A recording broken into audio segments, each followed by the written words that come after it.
isto, quanto mais, eu não estou à espera de muita gente, não estou à espera provavelmente de uma enchente aí gigantesca, portanto, acho que quanto mais for interativa, a tecnologia permite-nos, mesmo com este cenário tão estranho, estarmos todos em casa a falar uns com os outros e não tão presencialmente como estávamos tão habituados, permite-nos realmente continuar a alargar e permite-nos, mesmo ao fim de um dia como o de hoje, estarmos aqui à busca, fora de conforto, não agradável.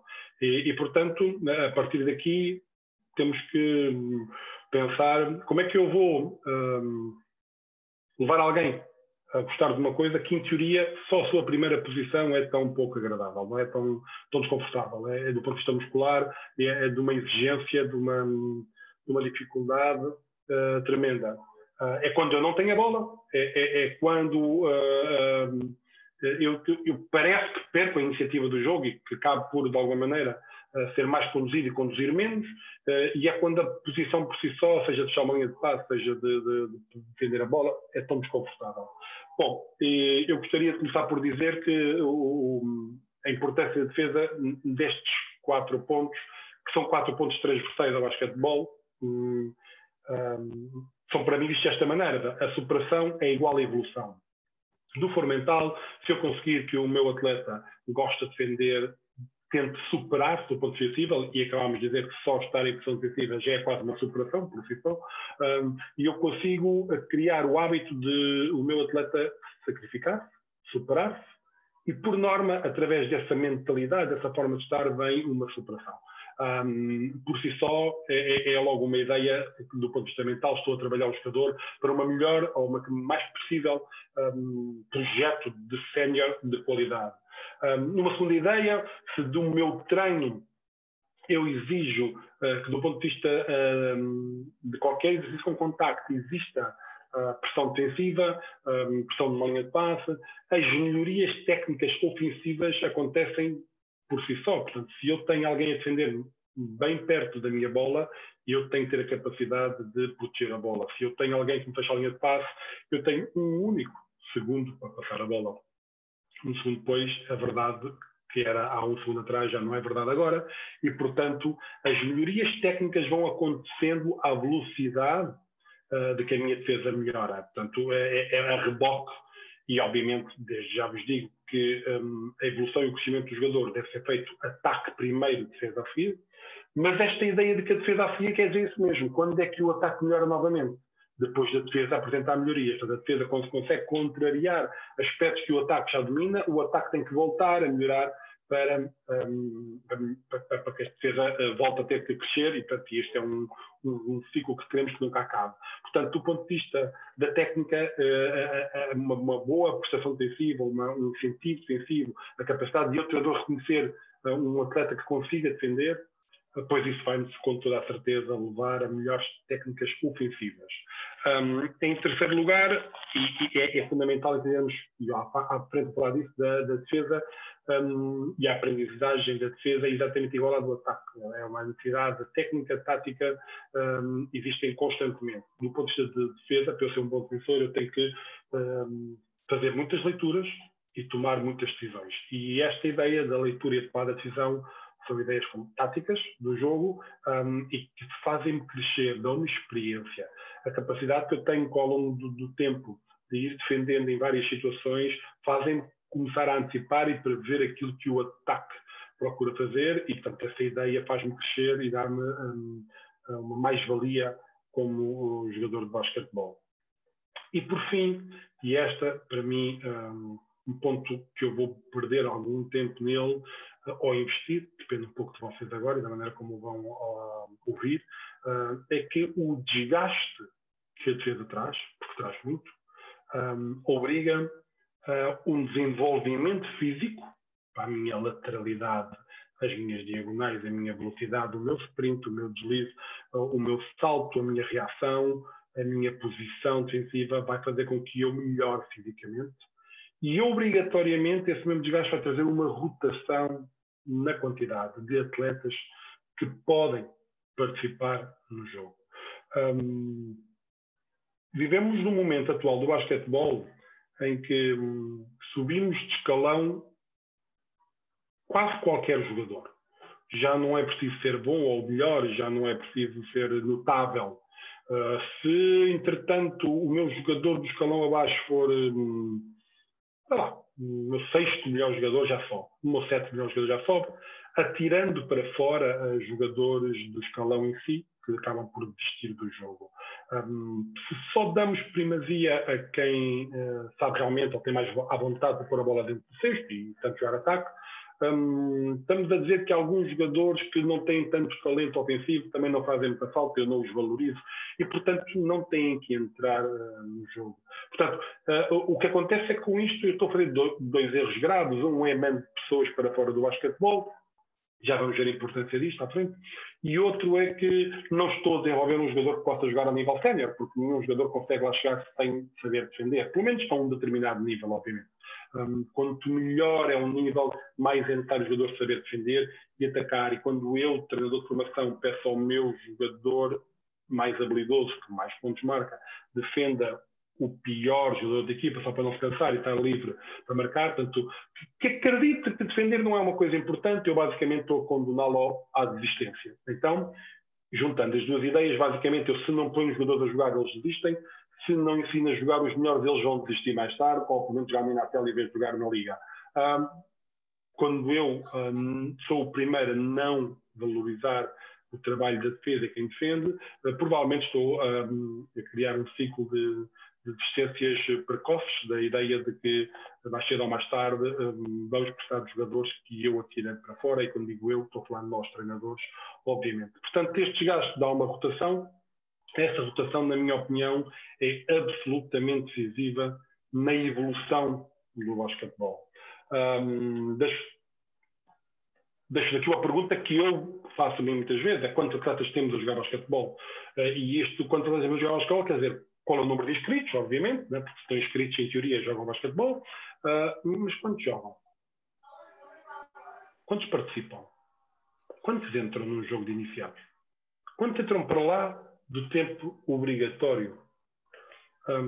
Se todos chegaremos e chegamos rapidamente à conclusão de que jogam, ou o número de inscritos é pequeno em relação àquilo que todos queríamos, portanto, com certeza o clube, qualquer clube da Guarda gostava de ter mais atletas, a associação queria ter mais atletas e, curiosamente, a federação gostava que houvesse mais atletas. Portanto, todos queremos mais atletas, todos queremos mais inscritos, mas depois jogam 5.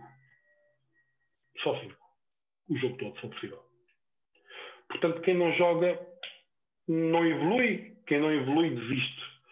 Quem joga muito tempo não evolui, porque não tem competência, não tem quem esteja a fazer sombra e, portanto, não tem que melhorar e, portanto, mais cedo ou mais tarde também desiste. Porque, para mim, é evidente que todos os jogadores que não sentem que estão a melhorar cansam-se. Porque cansam de ser fraco e não jogar, mas também acreditem que aconteceu já muitas vezes jogadores que se cansam por serem bons e não terem ninguém do seu nível, assim, ali à volta. E chega uma altura que é mais do mesmo. E já não me... Isto já não é desafio para mim. E já não é desafio. Quando já não é desafio, naturalmente, tendencialmente, os jogadores desistem. E já não vou falar de todos os outros, uma lesão grave ou mudaram para uma universidade onde não há basquete, mas também há tantas questões todas. E só estou a falar daqueles que nós podíamos de alguma maneira controlar e não controlamos. E então deixam de jogar, e muitos daquela transição dos 16 para os 18, dos 18 para os 19, muitos deixam de jogar, muitos. Era evidente, uma vez fizemos um estudo sobre isso, no último ano que eu sub-20, havia mais jogadores altos em sub-16 que em sub-20. Eu vou repetir, havia mais jogadores altos a jogar nos jogos sub-16, a jogar ou equipados, ou as equipas tinham mais jogadores diferenciados, pequenos e grandes, do que em sub-20. Em sub-20 tinha prevalecido aquele que em 16 já era bom e que o que não era bom provavelmente seria a jogar voleibol. O grande problema desta ideia das pessoas deixarem de jogar aos 15, 16 anos é que esta gente, se calhar, poderiam vir a ser um grande jogador de basquete, se calhar não vos vou dizer que estavam enganados. Se calhar estavam.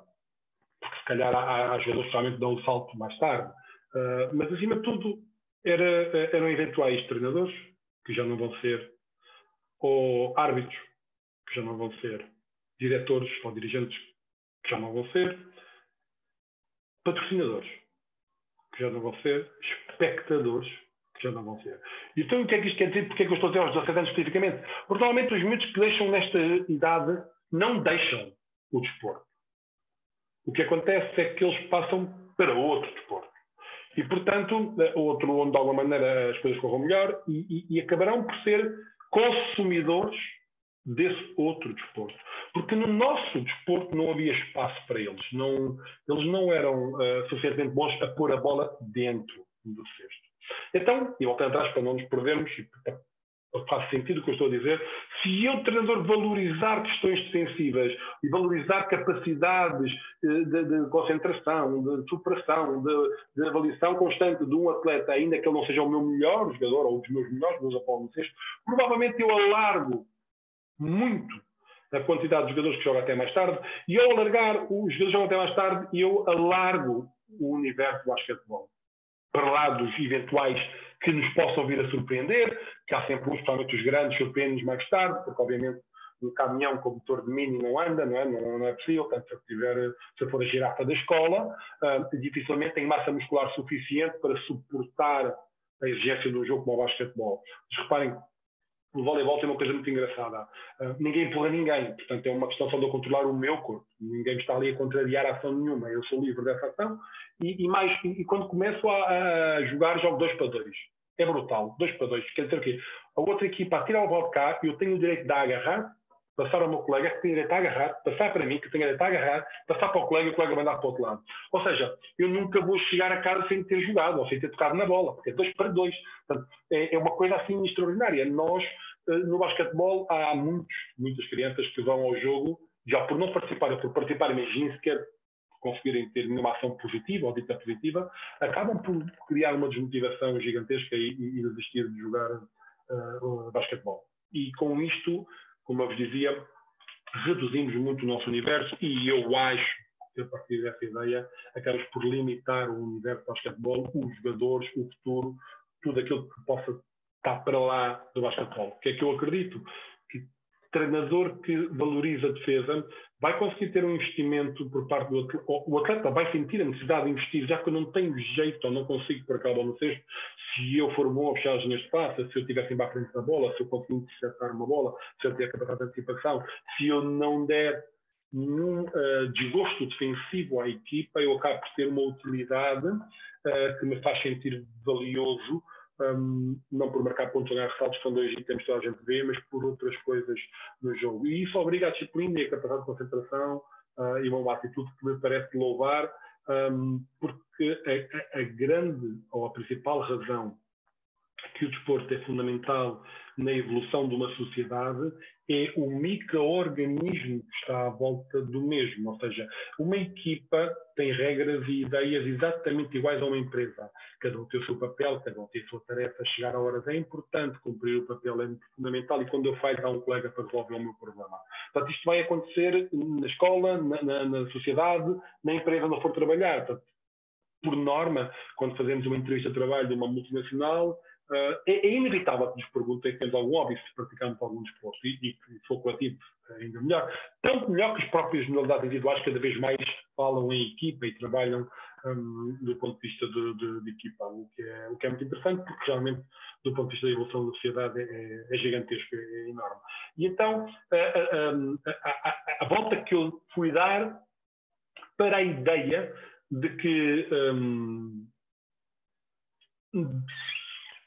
pensando em defesa, olhando a defesa, eu posso agigantar tantas coisas e melhorar tantas coisas.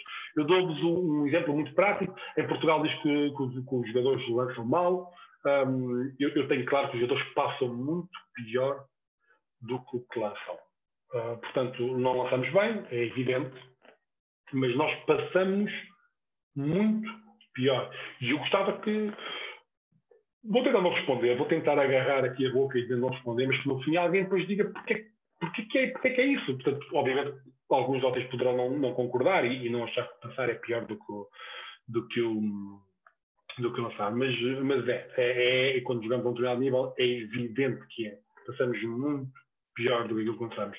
E, portanto, eu gostava que nós refletíssemos sobre este ponto, enquanto eu vou tentar prosseguir na apresentação. Depois, no fim, poderá ser um tema daqueles interessantes de falarmos sobre ele. Pronto.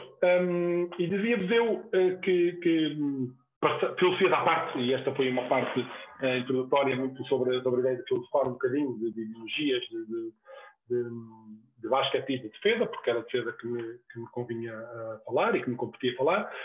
Falar um bocadinho mais do ensino da defesa, daquilo que me parece importante dizer dentro de conteúdos que eu acho que serão da iniciação, e depois no fim falamos um pouco de especialização ou mais profissionalizado, mas vou abrindo janelas que gostaria que vocês depois realmente fizessem perguntas sobre essas mesmas janelas que eu vou aqui abrindo, está bem? Portanto, a frase será mais fácil ter sucesso na defesa, será exatamente igual ou é igual a dizer que é mais fácil defender? Eu não acredito, eu acho que não é. Será mais fácil ter sucesso na defesa? Eu acho que é. A habilidade do jogador de ataque obriga quase a uma forma inata. Dou-vos um exemplo de tipo, vamos comparar rapidamente Ronaldo com Messi, não é? Ronaldo é um jogador super completo que vai para lá das técnicas e vai no físico e vai uma quantidade de coisas que o Messi tem outras, não é? Mas outras, uma delas fez logo naturalmente.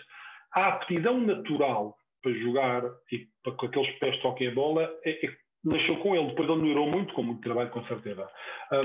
Mas aquela aptidão natural não nasce com qualquer indivíduo. No basquetebol é um pouco igual. É aquela aptidão natural que alguns miúdos têm quando tocam a bola e mexem, e driblam, lançam, e tudo é tão mais fácil que depois há jogadores até que são muito interessantes, mas quando tocam a bola são regulares, banais. Portanto, esses indivíduos obviamente depois podem ter sucesso a defender. Mas isso não quer dizer que é fácil. Quer dizer que é possível. E também os outros que têm habilidade com a bola e tal, também podem ter sucesso a defender. Não quer dizer que é fácil. Quer dizer que é possível. Portanto, não é fácil defender. É mais fácil ter sucesso a defender do que a atacar. São duas verdades que me parecem importantes referir, porque não são a mesma coisa.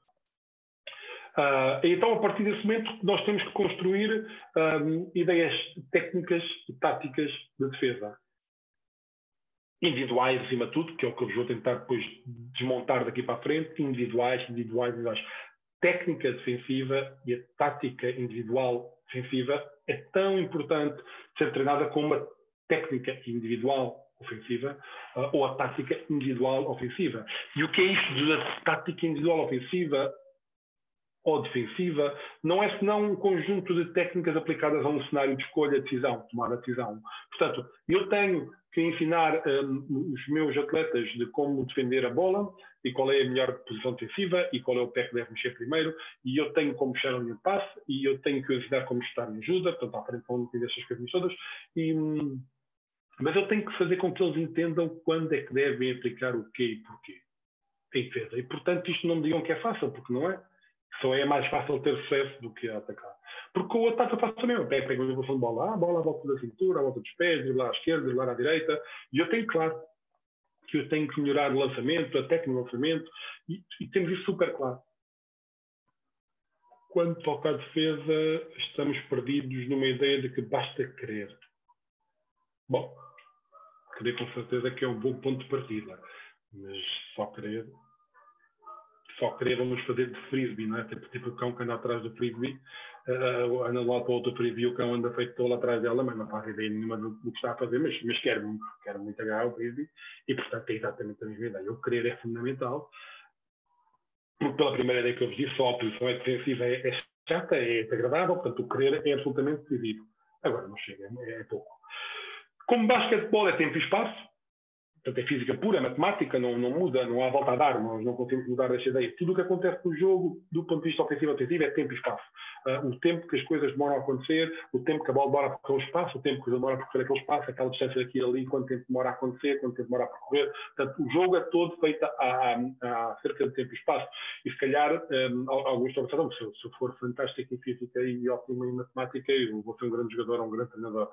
Não, porque depois a equipa é uma ciência humana, o jogador é humano, o treinador é humano, mas o jogo dos X e dos ovos, aquela ideia, o Mário Gomes diz muitas vezes que é o papel é manso, não é? É tempo e espaço. É tudo uma questão de tempo e espaço. E, portanto, é fundamental eu entender quanto tempo eu demoro a fazer ou a agir em determinadas técnicas e que espaço é que eu tenho que estar, que devo ocupar para poder corresponder àquilo que é o esperado de mim. Portanto, se eu não ensino esta noção em ataque, neste caso em defesa, eu não domino o jogo, eu ando atrás do jogo e volto a tentar ir no frisbee, portanto eu ando sempre um passo atrás daquilo que é a ação que vai acontecer a seguir. E por fim, se é tempo e espaço, obrigatoriamente o que eu estou constantemente a fazer é leituras e tomar decisão. Ler e tomar decisão. Ler e tomar decisão. Como no ataque, não é? É muito evidente para mim que se eu vou a driblar e está um colega sozinho, eu tenho que entender que tenho que lhe passar a bola. É evidente. Mas que tipo de passo? É picado? Logo? Feito? Qual é o passo que se pede fazer aqui neste momento? Porque há muitos jovens, nós acontece-nos muitas vezes esta correção de... Ele até viu o colega, ele quer passar a bola, mas ele de repente quer usar a mão que não pode. Ou o tipo de passo que demora menos tempo, ele tinha que usar o passo que demora mais tempo. Porque o tempo e o espaço que era a percorrer o tempo, o colega ia demorar a chegar àquele sítio, na bola e os jogadores se encontram, uma questão de passe, tinha que se adequar um passo picado, por exemplo. Em defesa é exatamente igual. Eu tenho que tomar uma posição defensiva, estar num determinado espaço defensivo e entender que a minha preocupação é a bola e o cesto. Ou que a minha preocupação é a bola e a ajuda. Ou a minha preocupação é o meu jogador e a ajuda da ajuda, do jogador que dá a primeira ajuda. E, portanto, a partir daí, onde é que eu tenho que estar colocado para entender, ler, antecipar e fazer uma tomada de decisão. Estes cenários têm que ser treinados, estas ideias têm que ser treinadas, constantemente treinadas, para que, de alguma forma, o jogador possa ter conforto quando falamos de defesa. Eu vou avançar aqui. Ok, aqui primeiro.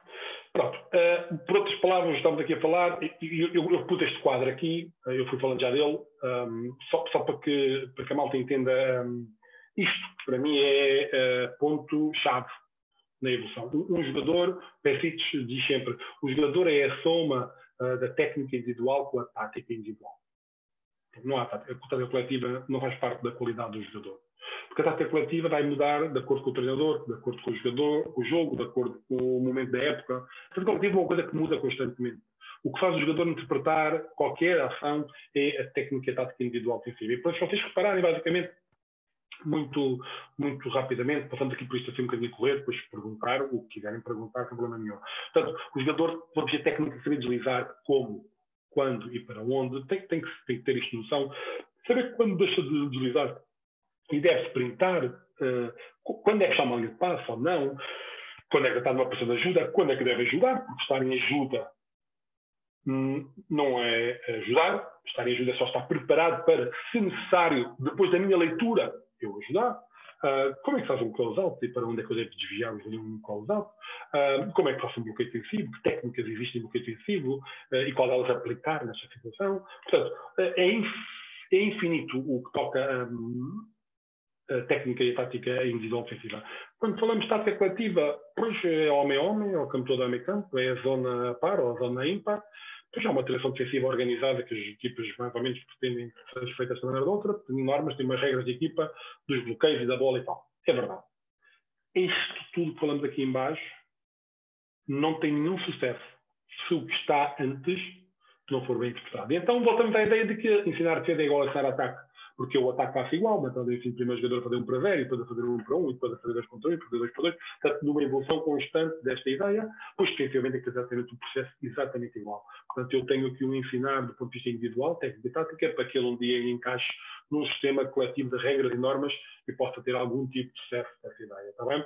Pronto, para vocês terem aqui uma ideia, eu pus aqui um vídeo, para que vocês vejam uma má tomada de decisão de um base, que devia parar a bola e não para, não é? A seguir vai pôr a sua equipa toda completamente partida e saber o que é que há de fazer. Até a jogadora, a Laura, está aqui já em dúvida, a Márcia, ao contrário de estar a ocupar um espaço de ajuda, não está, vou eu, trocas tu, mas estamos completamente fora dos nossos sítios, não é? A Márcia continua a não ocupar o espaço em que ocupar e de repente estamos com a situação de vantagem ao ataque por uma má decisão defensiva.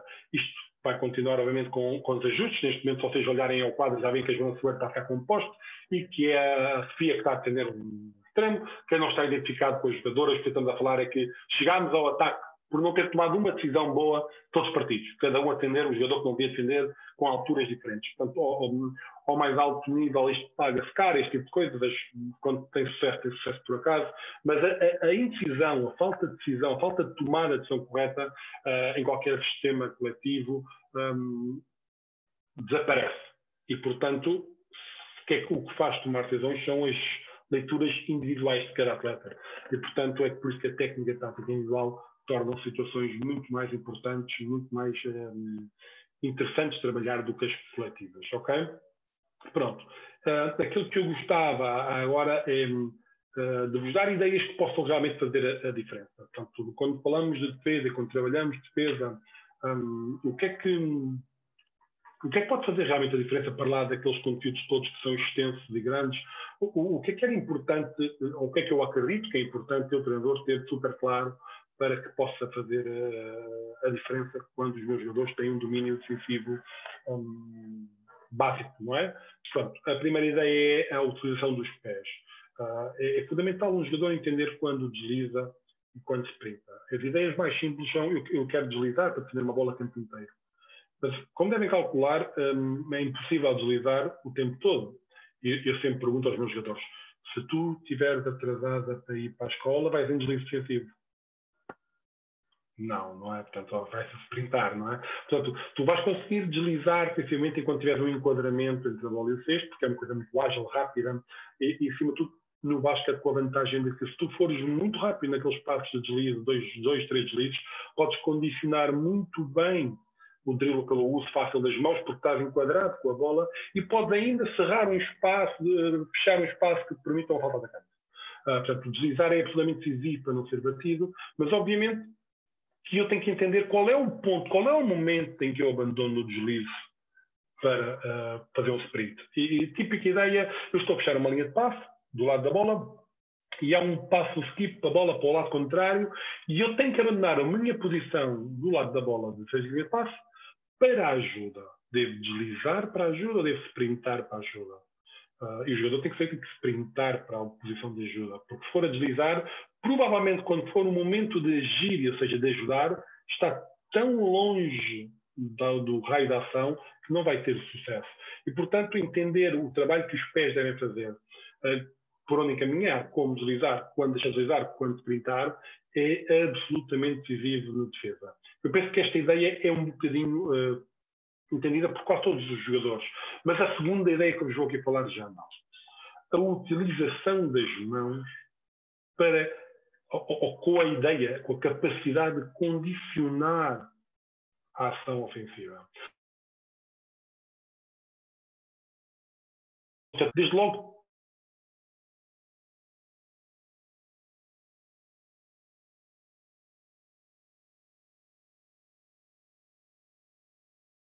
tem lá mais 4 para defender.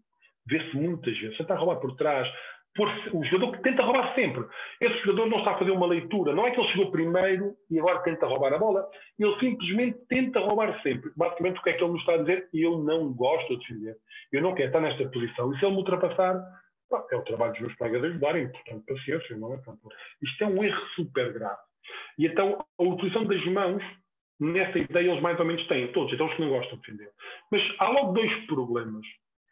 O primeiro é que só tentam roubar a bola com a mão forte, com a mão que dominam mais facilmente. Portanto, os destros com a direita, os canhotos com a esquerda. Não é? Ao ponto de perderem muitas vezes completamente o enquadramento e o equilíbrio só para poder roubar com esta mão, porque esta é a que me dá jeito. Esta é aquela que eu consigo, aquela que eu sei. E, portanto, isso é um erro técnico grave, que apesar de estar bem enquadrado com a bola e eu, se usasse a minha mão esquerda, teria conseguido fazer o roubo da bola, o facto de não conseguir dominar a mão esquerda dá-me rasgadado. Portanto, isto é exatamente igual a dizer: eu vou lançar da passada do lado esquerdo, venho alguém para tentar ligar o meu lançamento e eu não consigo lançar com a mão esquerda. E então, por normal, com a direita sou levado. Ou sou contrariado, ou obriga-me a um lançamento diferente. Portanto, estamos a falar de técnica ofensiva ou defensiva, mas é técnica. É a capacidade de deslizar e saber usar a mão esquerda, deslizar e saber usar a mão direita, saber usar as mãos. É fundamental treiná-la com este rigor, com esta capacidade. Agora, o que é interessante é quando nós conseguimos dotar os nossos jogadores da capacidade de usar as mãos para contrariar o passe lógico. Porque não faz sentido estarmos sempre pendurados a tentar roubar a bola a um jogador que dribla muito bem, por exemplo. Se ele dribla muito bem, mais vale fazer fintas e alguma vez investir com tudo e roubar a bola, do que estar constantemente a tentar roubar a bola. Porque se é um bom driblador, vai facilmente dominar a ação. Mas quando eu consigo que as minhas mãos ganhem segundos da ação para os meus colegas, eu, do ponto de vista da minha tática individual, eu passo a ser um jogador muito valioso. A imagem que vocês têm à vossa frente é a Laura com os braços no ar a dificultar o passo da jogadora número 12 da Finlândia, que quer passar a bola por cima. E o facto dela ter as mãos por cima, aqui vai haver duas hipóteses. Uma é a Laura ficar com a bola nas mãos, vai interceptar, ou mesmo que não fique, o passo tem que ser tão alto, tão alto, tão alto, que isso vai permitir à equipa no chão rodar e mexer e chegar a tempo do eventual desequilíbrio que tinha no momento que colocou um 2 contra 1, por exemplo. Isto é igual a dizer que são 2 contra 1 num poste e a bola quer rodar de lado rapidamente e alguém consegue pôr a mão naquele passo que era um passo tenso na bola da bola e de repente não pôde ser tenso. Teve que ser arqueado. Pronto, esta ideia de saber ou poder usar as mãos no que toca a condicionar um passo que o atacante obviamente quer saber que é o passo lógico, que aquele é o que está sozinho e eu ponho lá a minha mão, é um enriquecimento tático individual que pode permitir que muitas táticas esportivas funcionem. Portanto, para mim, estas ideias fazem todo o sentido. Saber como usar os pés, saber como usar as mãos, são terríveis. E agora aqui estamos nós a pensar, bom, Ricardo, qual é o nível que estamos a falar? Pois, primeira pergunta. Depende do nível para quem também eu estou a falar. O que eu quero dizer é que se eu ensinar qualquer mini a deslizar, abandonar o deslize e sprintar, eu estou preparado para qualquer etapa que venha a seguir.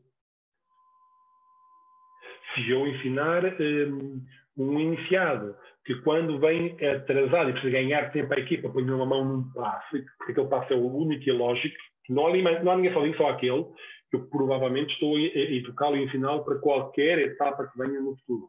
Portanto, estas são ideias que podem prevalecer ao ensino da técnica de táticas convencionais, normais, falta uma palavra agora que eu queria usar, mas é aquilo que é analítico, o ensino analítico do jogo, tá bem? Portanto, eu penso que estas são ideias bastante importantes. Há mais. O posicionamento é, talvez, de todas, quando falamos de dar um passo mais, andar um passo mais, quando abandonamos esta ideia de iniciados para cadetes, posicionamento é a coisa mais importante da questão defensiva. Tá bem? Posicionamento técnico, desde logo, refiro porque não podemos acreditar que, do ponto de vista de biomecânica, a posição básica defensiva seja igual para todos os jogadores. O que é que isto quer dizer? A mim interessa sempre que o jogador, dentro do pouco cômodo que é esta posição básica defensiva, ele seja o mais rápido possível. Então, a flexão do joelho não é igual para todos. Há jogadores que podem estar mais fletidos, há jogadores que podem estar tão fletidos. E eu tenho que entender qual é aquela posição que um jogador tem um compromisso com a ideia de estar em posição defensiva, mas que ele é mais rápido, mais ágil a deslocar-se. E, portanto, o posicionamento de posições básicas é absolutamente decisivo. Mas a segunda ideia é o posicionamento tático, a ocupação de espaço. Vocês reparem, esta figura que tem aqui à vossa frente, basicamente estou num bloqueio em que a Laura passa por ser o bloqueio, e neste segundo a bola cesto não é possível ser preenchida pelos jogadores da bola. Mas a posição dos outros dois colegas estão a ganhar o tempo que ela precisa para recuperar a linha da bola cesto. Esta posição dos jogadores permite um bom posicionamento, que o jogador ganhe tempo. Aquilo que falamos há pouco que eu podia fazer às vezes com as mãos, posso fazer por estar melhor colocado. Mas não, posso dar outra ideia, que é o posicionamento da Inês, que neste momento consegue chegar a qualquer uma das duas jogadoras que receba a bola, é absolutamente decisivo quando ela está longe da bola. Portanto, qual é o posicionamento dela? Qual é a missão dela? Portanto, aquilo que é colocação ou ocupação de espaço, se o jogo é tempo e espaço, é absolutamente decisivo. E nós fazemos muito aqueles exercícios de 2 contra 1. Fazemos sobre a ideia do ataque, não é? De fintar, passar a bola e tirar o defesa da frente e tal. E a ideia de fazer isto ao contrário, sob a perspectiva da defesa, que tem que tomar decisões e tem que ocupar um espaço que lhe permita chegar à velocidade da bola a 2 sítios. Porque é isto que vamos falar a seguir. Quando eu digo assim, ter a capacidade para defender 2 objetivos, é disto mesmo que eu estou a falar. Se um jogador que está a defender só tem a capacidade de defender a bola, não está a defender. Se só está a defender o cesto, não está a defender. Se só defende o seu jogador, não está a defender. Se o jogador não consegue entender que eu tenho que defender a bola e o cesto, e que eu tenho que defender o meu e a bola, e que eu tenho que defender o meu e a ajuda, e eu tenho que defender o meu e a ajuda da ajuda, se não há a ideia de que eu tenho que me posicionar neste sítio do campo, porque a minha tomada de decisão pode ser esta ou esta, e eu vou chegar a tempo para qualquer uma das duas, se estas duas ideias não estão ligadas, do ponto de vista tático, eu não vou conseguir dominar o jogo e tomar boas decisões defensivas. Eu não sei se isto está a fazer sentido, a mim faz muito, esta é a parte depois das perguntas, eu espero que de alguma maneira me consigam esclarecer. E pronto, obviamente que se eu tenho um bom posicionamento, se eu consigo ter 2 coisas em mente constantemente, eu consigo antecipar e prever ações ofensivas. Porque eu não estou a ajudar porque ajudamos todos, nem eu estou só a defender a bola porque a bola está à minha frente, nem estou só a defender o cesto porque estamos todos debaixo do cesto, porque isso não é defender, isso é rezar para que os outros falhem. Defender é contestar as ações, contrariar ações do ataque. E, portanto, isso obriga-me a isto, a estas ideias juntas. Eu penso que estas, e volto atrás, que estas ideias são realmente diferenciadoras quando falamos de defesa. Se para trás falarmos de técnica e tática e coisas muito analíticas do jogo, estas 4, 5 ideias nós dominarmos, quando treinadores, podem fazer a diferença naquilo que são os feedbacks que podemos dar aos nossos jogadores. Alguns, nesta altura, e este é o meu medo, quando participo com um painel que eu não sei com exemplo para quem estou a falar, é assim, e eu, para mim, Ricardo, treino mini basquete, porque é que isto me interessa? Não é? O que é que eu faço com esta informação e tal? É fundamental ter essa noção para poder, vamos dizer assim, quando detecção de talentos, a ocupação espacial, o sítio que o jogador escolhe estar, escolhe, a opção dele, é observado por nós como é um jogador com ou sem talento. Porque o talento, o espacial, a ocupação espacial é uma medição de talento. E, portanto, quando eu consigo ajudar os meus jogadores, porque eu digo-lhes, mini basquete, a bola está aqui e quem está? Todos. Todos. Não está, a bola está todos. E eu começo-lhes com ideias de espaciamento e afastar-se da bola. E quando eu consigo esta ideia, do ponto de vista ofensivo, com qualidade, pois automaticamente aprendo que a qualidade é tanta que agora tenho sempre sucesso com esta ideia, pois a segunda ideia é a ocupação espacial do ponto de vista defensivo. Qual é a distância e as linhas que nos ligam entre nós? E que atividade é que eu consigo ter para estar ali e aqui num segundo? Portanto, é disto que eu estou a falar. Se eu domino isto enquanto treinador de formação, eu consigo ir criando adversidades ao meu ataque e criando conhecimento aos meus jogadores para eles irem evoluindo e crescendo naquilo que vem a ser mais tarde as suas tomadas de decisões defensivas e serão obrigatoriamente super importantes para as questões. Eu não sei se há alguma... Posso estar-me a ouvir bem, Tiago, e há alguma pergunta no meio disto? Não. Não sei se, entretanto, houve aqui alguma necessidade de interromper. Até agora não há perguntas. Ok, muito bem. Pronto. Quando o Tiago falou comigo, falou muito esta ideia de ser no campo todo, e eu, vou tentar ser um bocadinho mais... esmiuçar um bocadinho mais esta ideia do campo todo, e eu, o PowerPoint depois posso-vos dar, portanto, isto são coisas que eu já escrevi há uns tempos, mas que para mim são sempre muito atuais, são coisas que a gente trabalha muito, portanto, esta ideia de saltar e trocar.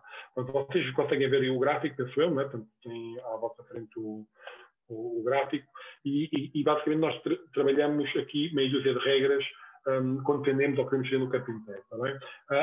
A primeira regra, a primeira ideia, obviamente, é quem faz o quê? O que é esta ideia de salto e troca? Esta ideia de salto e troca, obrigatoriamente, já estamos a falar muito mais de uma tática coletiva do que individual. O que eu quero que vocês entendam é que ela passa por decisões individuais, capacidades individuais, para se transformar numa questão coletiva. É como dizer assim, então eu dou aqui um duplo bloqueio para o jogador sair e lançar ao cesto. E ele sempre que sai, faz airball. Bom, então o jogador não presta. Não. O treinador é que não presta. Porque pede ao jogador para fazer uma coisa que ele não tem capacidade para fazer. Portanto, a jogada é desajustada. Portanto, as técnicas individuais e as táticas individuais não permitem fazer esta tática coativa, dar esse duplo bloqueio para lançar. Aqui é a mesma coisa. Portanto, eu só posso pensar numa ideia de saltar e trocar no campo inteiro se eu conseguir dominar as primeiras ações do jogo campo inteiro, da capacidade de deslizar sensivelmente à frente da bola, sprintar e parar a bola à frente da bola, saber que do lado da bola devo estar em espaço, do lado contrário da bola devo estar a ocupar metade das posições, etc. E é pouco isso que vamos falar. Portanto, quem faz o quê? Passamos a uma questão muito mais coletiva e a primeira ideia é esta, né? Portanto, se eu defendo a bola, o meu primeiro objetivo é obrigar o jogador a mudar de mão. Porquê mudar de mão? Porque quando muda de mão e de direção, se houver um colega bem posicionado no campo, que é o caso deste jogador aqui número 3, por exemplo, se ele estiver realmente a metade da distância, quando a bola é driblada com a mão direita e passa para a mão esquerda, é o momento que eu tenho de atacar a bola. Okay? E quando eu ataco a bola, neste momento é que a bola está a mudar de mão, se eu estiver a metade da distância, eu chego, se eu não tiver, eu não chego. De acordo com os jogos que eu tenho, metade pode ser mais perto da bola, mais de metade, ou mais perto do jogador, menos de metade. Porque se os jogadores têm determinadas dimensões e se o jogo é tempo e espaço, se o jogador demora menos tempo a percorrer determinado espaço, o posicionamento dele pode não ser rigorosamente metade. Mas como ideia, é metade. E, portanto, se eu o ataque no momento em que ele está a mudar de mão, ele não tem a bola controlada, o mais certo é parar o drible. Se ele parar o drible, com o condicionamento das minhas mãos, eu vou dar tempo ao jogador número 1 de defender o jogador número 3. Está bem? Portanto, esta é claramente a ideia. Está bem? Portanto, se eu tiver a metade, porque estou do lado contrário da bola, peço desculpa, fui eu que falhei. Se eu estiver na direção da bola, tenho ali a passo mais fechada, porque obviamente se a bola está segurada com a mão direita e querem passar, eu estou muito mais perto do jogador, porque eu nunca vou saltar de frente. Bom, porque é que nós não saltamos de frente? E vocês já viram não sei quantas equipas saltarem de frente. Pois claro, se eu tivesse jogadores por norma mais altos que os outros, mais altos que os outros, saltassem mais que os outros, poderia dizer para saltar de frente. Mas normalmente quando jogamos a nível europeu acontece exatamente o contrário. Temos jogadores mais pequenos que os outros, saltam menos que os outros, e quando saltam de frente, por norma, estão no raio de ação da bola. Estar no raio de ação da bola quer dizer que o jogador que tem a bola, se a tiver controlada, porque não for em drible descontrolado, é mais fácil tomar a decisão de passar a bola do timing, certo? E, portanto, aquilo que seria uma ação de surpresa ou de condicionamento passa a ser uma ação que ele provoca, driblando na minha direção a chamar-me para que ele possa ter a iniciativa, está bem? Portanto, isso é o que nós não queremos que aconteça.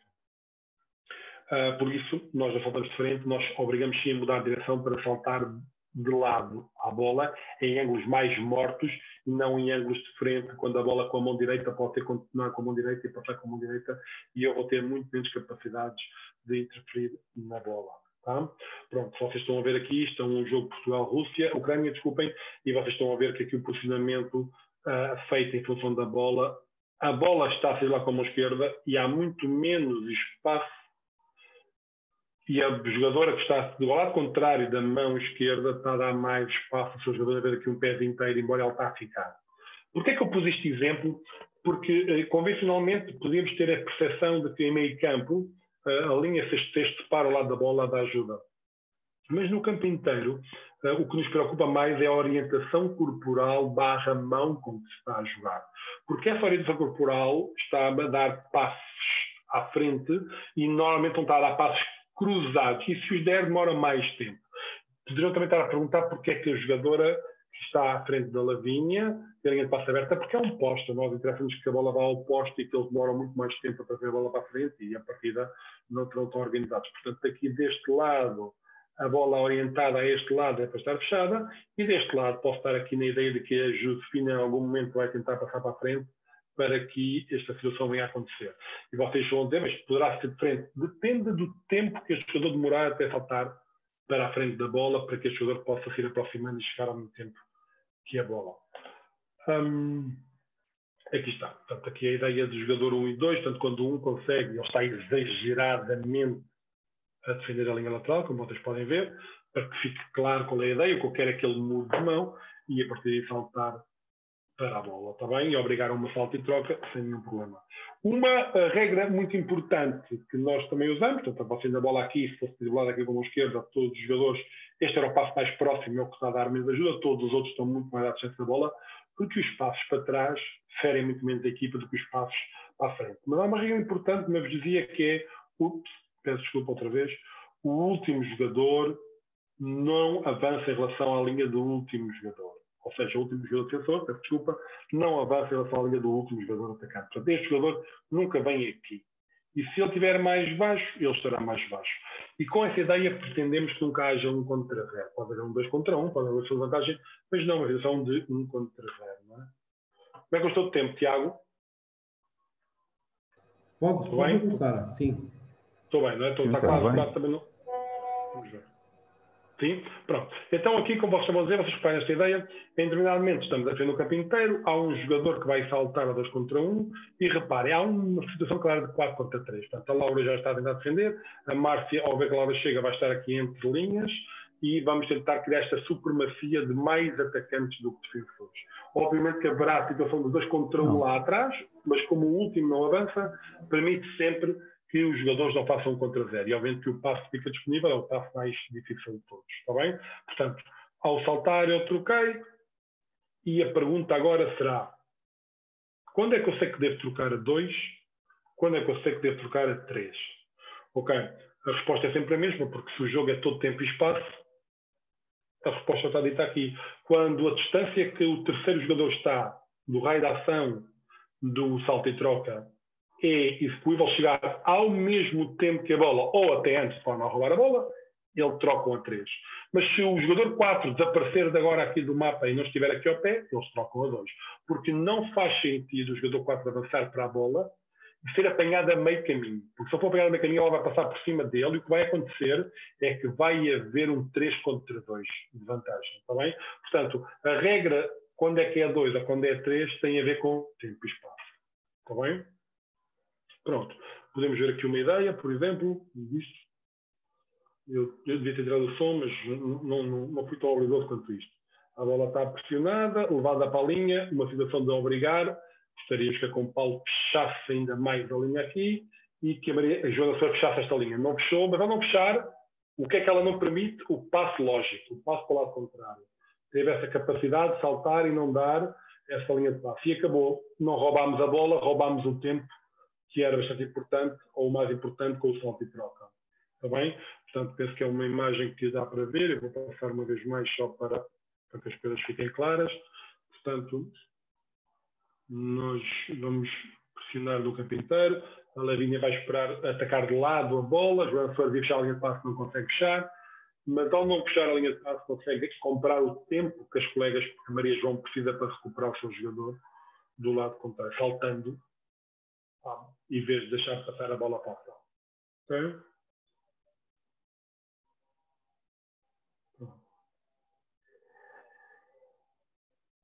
Vamos avançar.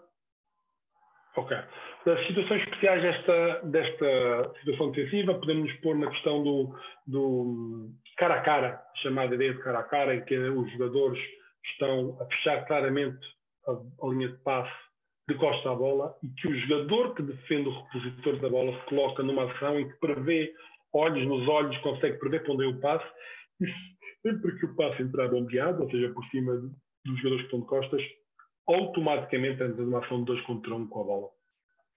Sempre que o jogador se desmarcar e receber a bola normalmente, sobe no campo e faz aquilo que vimos agora, por exemplo, a Lavínia fazer na jogada anterior. Portanto, só entra em ação quando a bola é passada por cima dos jogadores.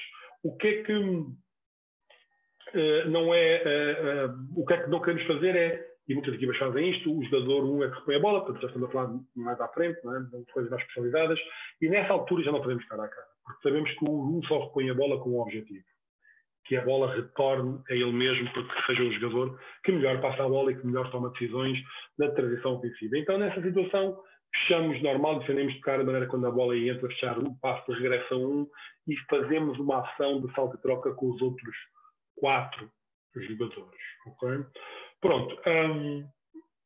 Isto foi assim umas pinceladas da ideia de salto e troca, porque eu quero é que ao fim e ao cabo, ir à procura das vossas ideias, daquilo que vocês me possam dizer ou perguntar.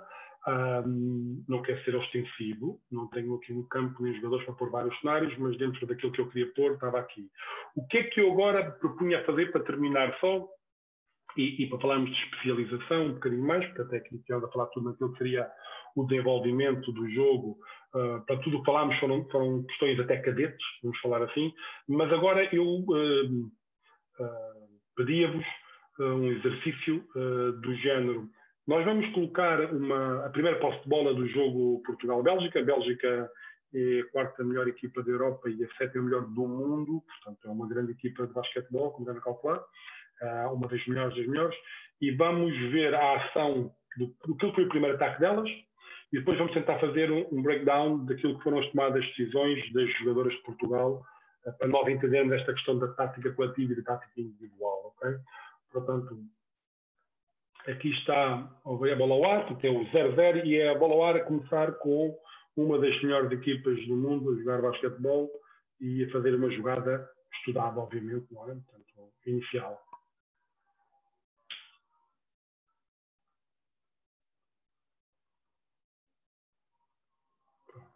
Lançamento contestado, airball, ok? Isto parece uma coisa muito fácil de fazer, mas eu vou agora tentar pôr-vos mais uma vez, só para ficar claro.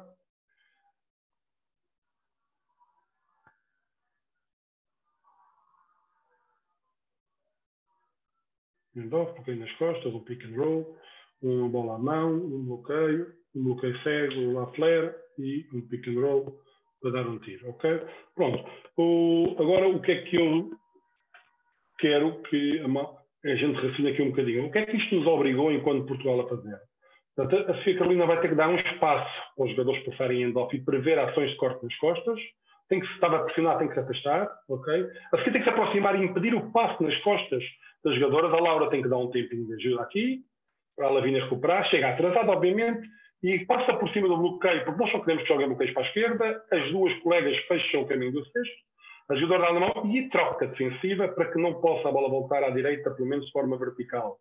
Portanto, aqui a obrigação de uma tomada de ação das jogadoras. Há nas costas uma redução de espaço e uma necessidade de passar por cima dos lançadores. E quando a bola chega ao contrário, há crise de tempo, 6 segundos ficaram de voltar e voltam a trocar os jogadores, faltam 6 segundos.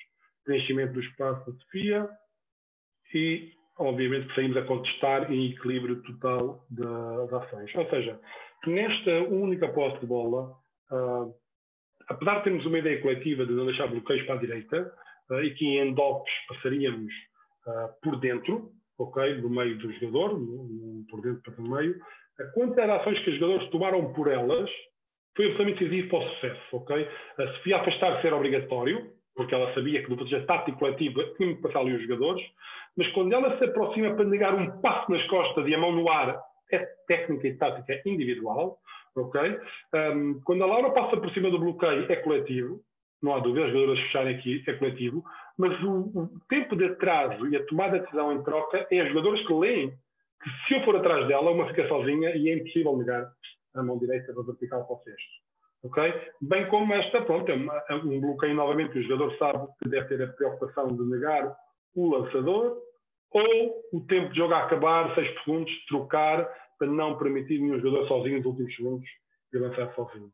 Ou seja, há muita ação aqui que tem muito mais a ver com a decisão dos jogadores que tomam, do que propriamente o espaço que ocupam, do que propriamente com aquilo que é a tática ou scouting coletivo, ok?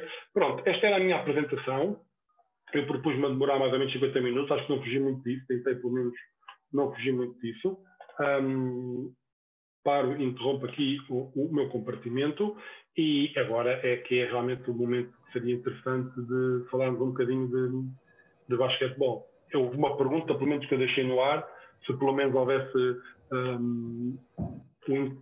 vontade por parte de quem está aí desse lado de perguntar ou de responder porque é que acham que passamos pior ainda do que passamos, ou refletir um pouco sobre essa ideia, já ficava bastante satisfeito.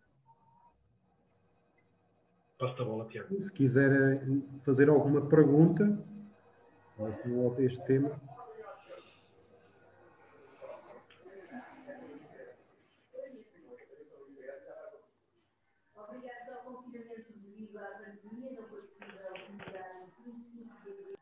Ninguém tem... Eu tenho uma pergunta. Bom. Ok, força. Portanto, António, só um momento. Força, António. Só um momento.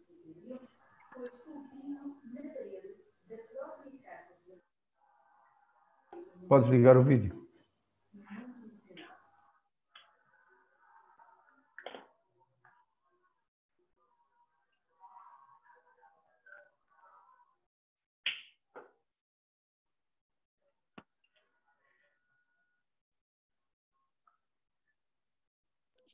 Sim.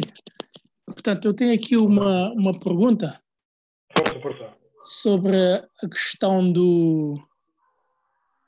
da defesa todo o campo, né? Normalmente, em que momentos do jogo é que aplicam a defesa todo o campo? Há algum momento especial do jogo em que aplicam a defesa todo o campo? Depois uma outra questão é... Força. Na verdade, tem 3 questões. Na iniciação, quando é que começam a ensinar a defesa da ajuda? É no minibásquet ou é já no sub-14? E depois a questão da defesa zona. Também em que momento é que normalmente aconselham aplicar a defesa zona? Se já a partir dos sub-18 já se deve aplicar ou não? São estas 3 questões. Muito bem. Em primeiro lugar... O António é de clube. Agora eu sou de Cabo Verde, não é? Sim. Sou do clube Associação Desportiva Os Guardiões. Muito bem. Do Campeonato Regional de Santiago Sul, aqui na Ilha de Santiago. Muito bem, António. Bom, em primeiro lugar, obrigado pela coragem de perguntar, porque às vezes a malta sem necessidade nenhuma é super interessante para mim, pelo menos. Agora podemos falar um bocadinho sobre o que tu perguntaste. A primeira ideia, a defesa de todo o campo, normalmente nasce sobre bola fora de campo, ou seja, a bola que entra no cesto, a bola que o árbitro para em campo inteiro, é quando se aplica esse tipo de defesa. Não, por tradição, turnover é impossível, não é? Por turnover, quando perdemos a bola, simplesmente corremos atrás e defendemos meio campo fim ao fim, tentamos simplesmente chegar primeiro que a bola, ter 5 jogadores à frente da linha da bola. Após ressalto, o que nós fazer é uma transição defensiva que pode ou não resultar numa decisão de 2 contra 1, mas tens que ter a coisa muito bem controlada. Normalmente não resulta, é muito raro. O que resulta é num jogador que foi ao ressalto ofensivo tentar ajudar o base a conter a velocidade com que a bola sobe do campo. Okay? Portanto, quando é que nós aplicamos realmente uma situação de defesa, e principalmente de salto e troca, ou de defesa com o campo todo só pressionando? É quando a bola sai das 4 linhas, seja porque for cesto ou bem bola morta que o árbitro toca. Nessa altura, nós conseguimos ter uma noção, temos o tempo que precisamos para cada jogador que procure o seu espaço jogador e espaço, não é? Para poder agir em conformidade com o que é a tática coletiva da equipa. Portanto, não sei se te respondo diretamente, entendo o que eu estou a dizer, António. Portanto, é claro o que eu te estou a dizer, portanto, só quando a bola sai do campo. Se a bola se mantiver dentro do campo, o turnover impensável, após ressaltos raríssimos, como do jogador a pressionar a bola e um segundo a conter a subida da bola, não deixar o jogador a ganhar muita velocidade, está bem? E quando é que nós realmente fazemos defesa de salto e troca ou defesa de frente contra o campo? Quando a bola sai do campo. Quando é cesto, quando a bola foi a bola fora, quando o árbitro pega a bola. Quando o árbitro toca a bola, aí aplicamos para sempre esse tipo de defesa. Em relação à defesa de ajudas e à zona, elas têm exatamente... Desculpa, Ricardo. Sim. Ricardo, eu estava a perguntar mais do tipo, imagina a equipa está em desvantagem, não é? E o jogo está no final. Sim. Claro, aí o que fazemos é a ideia de preencher metade da distância entre a bola e o meu jogador. Quando estamos em desvantagem, arriscamos mais na rotação a 3, ou seja, aquilo que eu te disse antes, de pôr, portanto, fazíamos salto e troca, imagina esta ideia, e trocávamos a 2, por exemplo. Porquê? Porque o terceiro jogador está muito longe e nós não vamos correr o risco de não chegar a tempo, ao mesmo tempo que a bola, do passe entre 1 e 2. Percebe o que eu estou a dizer? O terceiro jogador, quando estamos em desvantagem, sobe bastante no campo, de maneira que a rotação seja a 3. Com isso, o que é que tu pretendes? Criar um 2 contra 3 que te permita roubar a bola. Ou seja, o que muda não é tanta diferença ser pressionante ou não, mas fazemos independentemente a ganhar ou a perder, subimos quase sempre no campo inteiro, a não ser que haja informação para não o fazer contra alguma equipa que não nos interessa de maneira nenhuma fazer, mas nós quase sempre temos campo inteiro quando a bola está morta. Saltar ou não saltar é a interpretação do jogador e a necessidade. O que é que acontece quando perdemos? Saltamos mais vezes. E se saltamos mais vezes, rodamos mais vezes a 3 e menos vezes a 2. Faz sentido o que eu estou a dizer? Sim.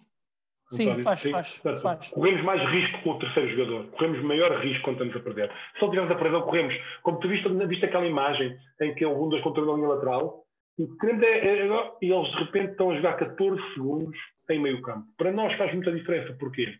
Porque como... Ricardo, eu sugiro que ponhas a imagem. Acho que é mais fácil. Ok. Deixa lá ver se eu consigo, então. Já consigo, não é? Eu também não sou assim... Vamos lá ver. Vamos ver aqui esta imagem. Se eu consigo ir buscar isto aqui para mostrar. Vamos ver. Aquilo que eu estava a dizer é isto. Vamos ver aqui. Eu agora posso pôr isto em apresentação. Não é? Muito bem. No jogo convencional, dentro do jogo fazemos isto. Estás a ver? Troca, salta, não há problema nenhum. O jogador vai ganhar a bola, mas obrigamos a um passo difícil. O jogador rouba espaço, pega a bola. Não roubamos a bola, não com certeza. Mas estamos a ganhar tempo nesta ideia, está bem? Quando estamos a perder, vamos obrigar a isto. Mesmo que este 4 desapareça daqui, vai estar um jogador mais próximo para tentar mesmo roubar este passo ou estrangular esta ação. Criando, se eu tirar aqui o jogador 4, um 3 contra... um 2 contra 3, ok? O que é que eu te estava a dizer porque é que nós fazemos isto mesmo quando não há grande vantagem, quando há vantagem de marcador ou não nos faz grande diferença? Eu acho que é esta a situação. Vamos lá ver. Não é aqui. E eu faço aqui este vídeo que é este aqui. Vamos ver aqui esta imagem. Mostrar ali a apresentação. Vamos ver aqui o vídeo. Vamos lá ver. Aqui não interessa a ganhar ou estamos a perder. Estamos a ganhar, curiosamente, estás aqui, estás a ver? Mas a situação o risco é muito curto que vamos correr, não é? Portanto, aquilo que eu dizia, se estivéssemos a perder, provavelmente ia pedir, a Maria já estaria aqui, para roubar meio estes passos, à morte. Porque estamos a perder e precisamos desta bola, não é? Mas não estamos. E, portanto, como não estamos a tentar controlar a ação e chegar a tempo. Estás a ver? O que acontece? Ao controlarmos a ação, vai andar aqui, e o que é que vai acontecer? A bola vai, vem e volta aqui. Peço desculpa, mas aqui tem que ser aqui, exatamente. Quando a bola volta, vamos ver se a gente consegue, que acho que não vai conseguir ver isto. Ok, a gente salta aqui, não roubou. Ok. O que é que acontece? Quando a bola volta ao base, o tempo de jogo, a posição onde estão os jogadores, é possivelmente desequilíbrio. Ok? O que é que isto quer dizer? Se nós roubarmos 8 segundos nesta posse de bola, são 8 segundos menos para provocar passos interiores, que este é o nosso drama quando jogamos a nível internacional. As jogadoras quase sempre têm postos dominantes, jogadoras grandes, que nos criam muita dificuldade de defender perto do cesto. Então, todo o tempo que nós conseguimos reduzir aqui, até que eles se organizem, são menos segundos para pôr a bola lá dentro. Ou seja, não fazemos só a salto e troca para roubar a bola. O nosso grande objetivo até é roubar o tempo. Faz sentido? Faz. Ok. Essa é a ideia. Quanto à pergunta da defesa de ajuda e defesa da zona, elas são exatamente iguais. A resposta é igual. Os conteúdos que devem ser aplicados têm a ver com o conhecimento dos jogadores que tu tens. Não? Tu tens um conjunto de jogadores que domina as ações. Para nós ensinarmos o jogo, independentemente do nível de treinador que cada um de nós é e que sabe de basquete ou estudou, ou viu, ou o que for, tu não tens que ensinar o basquete aos teus jogadores que tu sabes. Tu tens que ensinar o basquete que os teus jogadores precisam. O que é que isto quer dizer? Quer dizer que quando tu és treinador de basquetebol, tu tens um puzzle. E basicamente o teu puzzle pode ser de 1000 peças ou de 10 peças, não importa. É um puzzle. E portanto tu tens que ir pondo peça a peça para fazer sentido. O puzzle, entendes? Quando tu começas a fazer coisas sem sentido, o puzzle fica com uma imagem muito esquisita, porque não tem lógica. Então o que é que eu estou a dizer com isto? O meu jogador defende a bola e sabe defender a bola, muito bem. O meu jogador sabe defender a linha de passe, muito bem. E eu vou-te dar isto de outra maneira. O meu jogador sabe jogar 1 contra 1 muito bem. O meu jogador sabe jogar 2 para 2 muito bem. E há um momento em que eles vão ter que saber jogar 3 para 3. Esse é o momento, depois o jogador saber defender a bola, fazer a primeira linha de passe, tem que aprender a defender em ajuda. Se eu já domino a maneira como se defende a bola, se eu já domino o que é uma linha de primeiro passo, a terceira coisa que eu tenho que dominar é como é que defendo uma posição de ajuda. Quando é que eu tenho que estar em ajuda? O que é esperado de mim quando estou em ajuda? E quais são as técnicas quando eu decido ajudar ou recuperar o meu jogador? Porque o problema da ajuda não é o jogador ajudar. Melhor, o problema da ajuda não é o jogador estar em ajuda. O problema é a tomada de decisão. Quer dizer o quê? Cada vez que eu salto para a ajuda, eu tenho 2 decisões iminentes. Uma é ajudar, outra é recuperar o meu jogador. O que é que os jogadores fazem quando saltam e começam a saltar para a ajuda? Apodrecem na ajuda. Mas isso é não saber jogar. Porque o jogador saltou para a ajuda, mas eu só vou para a ajuda para estar próximo da minha próxima ação, que pode ser ajudar ou voltar ao meu jogador. Porque imagina que a bola está na lateral, aqui, mas estava aqui na jogada da lateral, e eu tinha que saltar para a ajuda, mas de repente olha para aqui e eu tenho que sair da ajuda. Esta ideia de ensinar a ajuda, ela não é dentro da estativa, é que ela pode ser prejudicial por 2 razões, porque não melhoras o ataque e não melhoras a defesa. E então isto vem-te responder também a questão da zona. Quando é que eu defendo zona? Eu defendo zona sempre que eu tenho os conteúdos de homem a homem adquiridos. Isso quer dizer o quê? Que eu sou muito bom e nunca sofro sexto? Bom, eu nunca vi um jogo ficar 0-0, portanto, obviamente que não. Quer dizer que quando os meus jogadores têm noção do que é a bola, primeira linha de passe, ajuda, a rotação defensiva, estes meus jogadores podem começar a pensar em defesa de zona. Mas repara nisto, a melhor equipa nacional de cadetes é muito diferente da pior equipa nacional de cadetes, seja aqui ou em Cabo Verde, certeza absoluta. Ou seja, a equipa que tem mais talento nos cadetes é muito diferente da equipa que tem menos talento nos cadetes. Portanto, a pergunta que tu me fazes não pode ter essa resposta, se é em cadetes ou se é em júniores. Percebes? Porque a pior equipa de cadetes tem que estar a trabalhar conteúdos iniciados, provavelmente, porque é muito fraca, e a melhor equipa de cadetes já devia estar a trabalhar conteúdos de júniores. Então, qual é a resposta? A resposta é a capacidade que tu tens de analisar o crescimento dos teus jogadores. Então, o que é que isto quer dizer? É simples. Que se tu fores uma pessoa com fraca formação, tu vais dar fraca formação aos teus jogadores. E se tu fores uma pessoa com boa formação, tu vais dar boa formação aos teus jogadores. Por outras ideias. Se tu só queres é ganhar, tu defendes zona, mesmo que eles não sabem defender ao meio homem. Dá para ganhar, está impecável. Mas a ideia de ganhar por cima de tudo chama-se rendimento. Então a ideia é igual à escola. Eu vou à escola para investir numa formação. E formo-me durante 12, 14, 15 anos para depois começar a ir para o local de trabalho fazer rendimento, ter um ordenado. A todas as pessoas que saem da escola antes de acabar a tua formação, por norma, têm menos rendimento.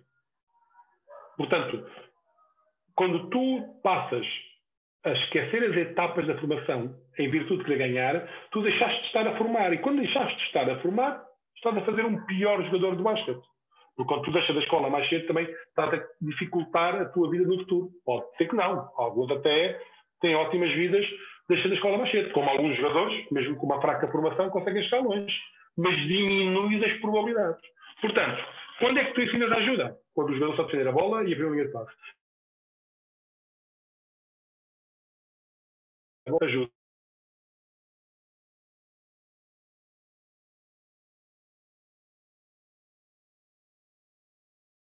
Bola, porque não faz parte do jogo. Não sei se faz sentido a minha resposta para ti. Faz todo sentido. Portanto, não posso dizer que é com 14 ou com 10 ou com 15 anos, porque isso vai depender muito da qualidade. Repara nisto, um miúdo que começou a jogar basquete com 8 anos tem muito mais basquetebol do que um começou a jogar.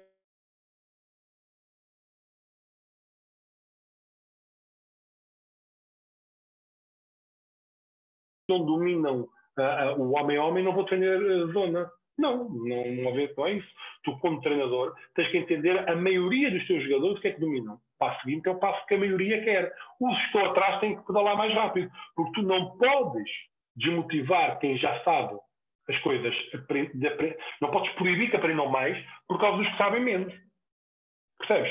Mas também não podes que a tua equipa ande a reboque de um teu melhor jogador. Porque só um é que domina, também não podes ser só uma pessoa que está apta a defender a zona. As outras 12 ou 13 não estão. Então é um mau trabalho. Tu tens que ir pela maioria do grupo. A maioria do grupo domina os conteúdos nos seus pontos mais básicos. Avançamos de conteúdos. Estão dominados? Avançamos. Não estão dominados? Não avançamos. Exemplos práticos da época. Trabalhamos um microciclo de uma determinada coisa. E é decisivo que daqui a 3 microciclos volte a essa coisa. Só aí é que vais perceber se continua ou não. Tu não podes também ser matemático ao ponto de assim, já trabalhei este microciclo do drible, não trabalho mais drible até ao fim da época, está adquirido. Não, não é verdade. Ok? Isto não é assim. Tem que voltar a fazer trabalho de drible para perceber se as coisas que corrigimos antes estão lá ou já foram embora, já desapareceram. Espero ter respondido. Certo. Mais questões? Boa noite. Posso colocar uma questão? Força. Boa noite, Ricardo. O meu nome é José Teixeira. Eu queria perguntar, no seguimento do que o Ricardo referiu logo no início, por exemplo, neste caso, no caso de um escalão de sub-14, que é um escalão até de iniciação, digamos assim, em termos de ensino do basquete, quais é que seriam, por exemplo, virtudes e defeitos ao nível da introdução de conceitos da especialização? Ou seja, nós temos um ou dois jogadores que anotam pontos, até com alguma frequência, mas depois os restantes até podemos identificar, olha, tem um perfil que podemos dedicá-los mais ao trabalho defensivo. Ou seja, até que ponto é que isso pode ser prejudicial também no seguimento que o Ricardo indicou de que podem chegar a desistir do basquete, ou ser só aqueles jogadores, olha, vais defender o jogador da equipa que marca 30 pontos, ou então só jogas 4 minutos por jogo para gastar as faltas. Obrigado. Bom, é assim. Eu acredito que a especialização antes de uma etapa de cadetes é sempre precoce, seja do que for. Okay? E a primeira especialização a conter no jogo do basquete até a pressão de base. Pronto. Isto como ideias. Tudo o resto não acredito que seja muito interessante. Porquê é que eu estou a dizer isto? Por mais nível que os teus jogadores tenham de iniciados, são iniciados. Por exemplo, como é que eu sei que um jogador que me marca 30 pontos por jogo tem ou não talento para jogar basquetebol? É simples.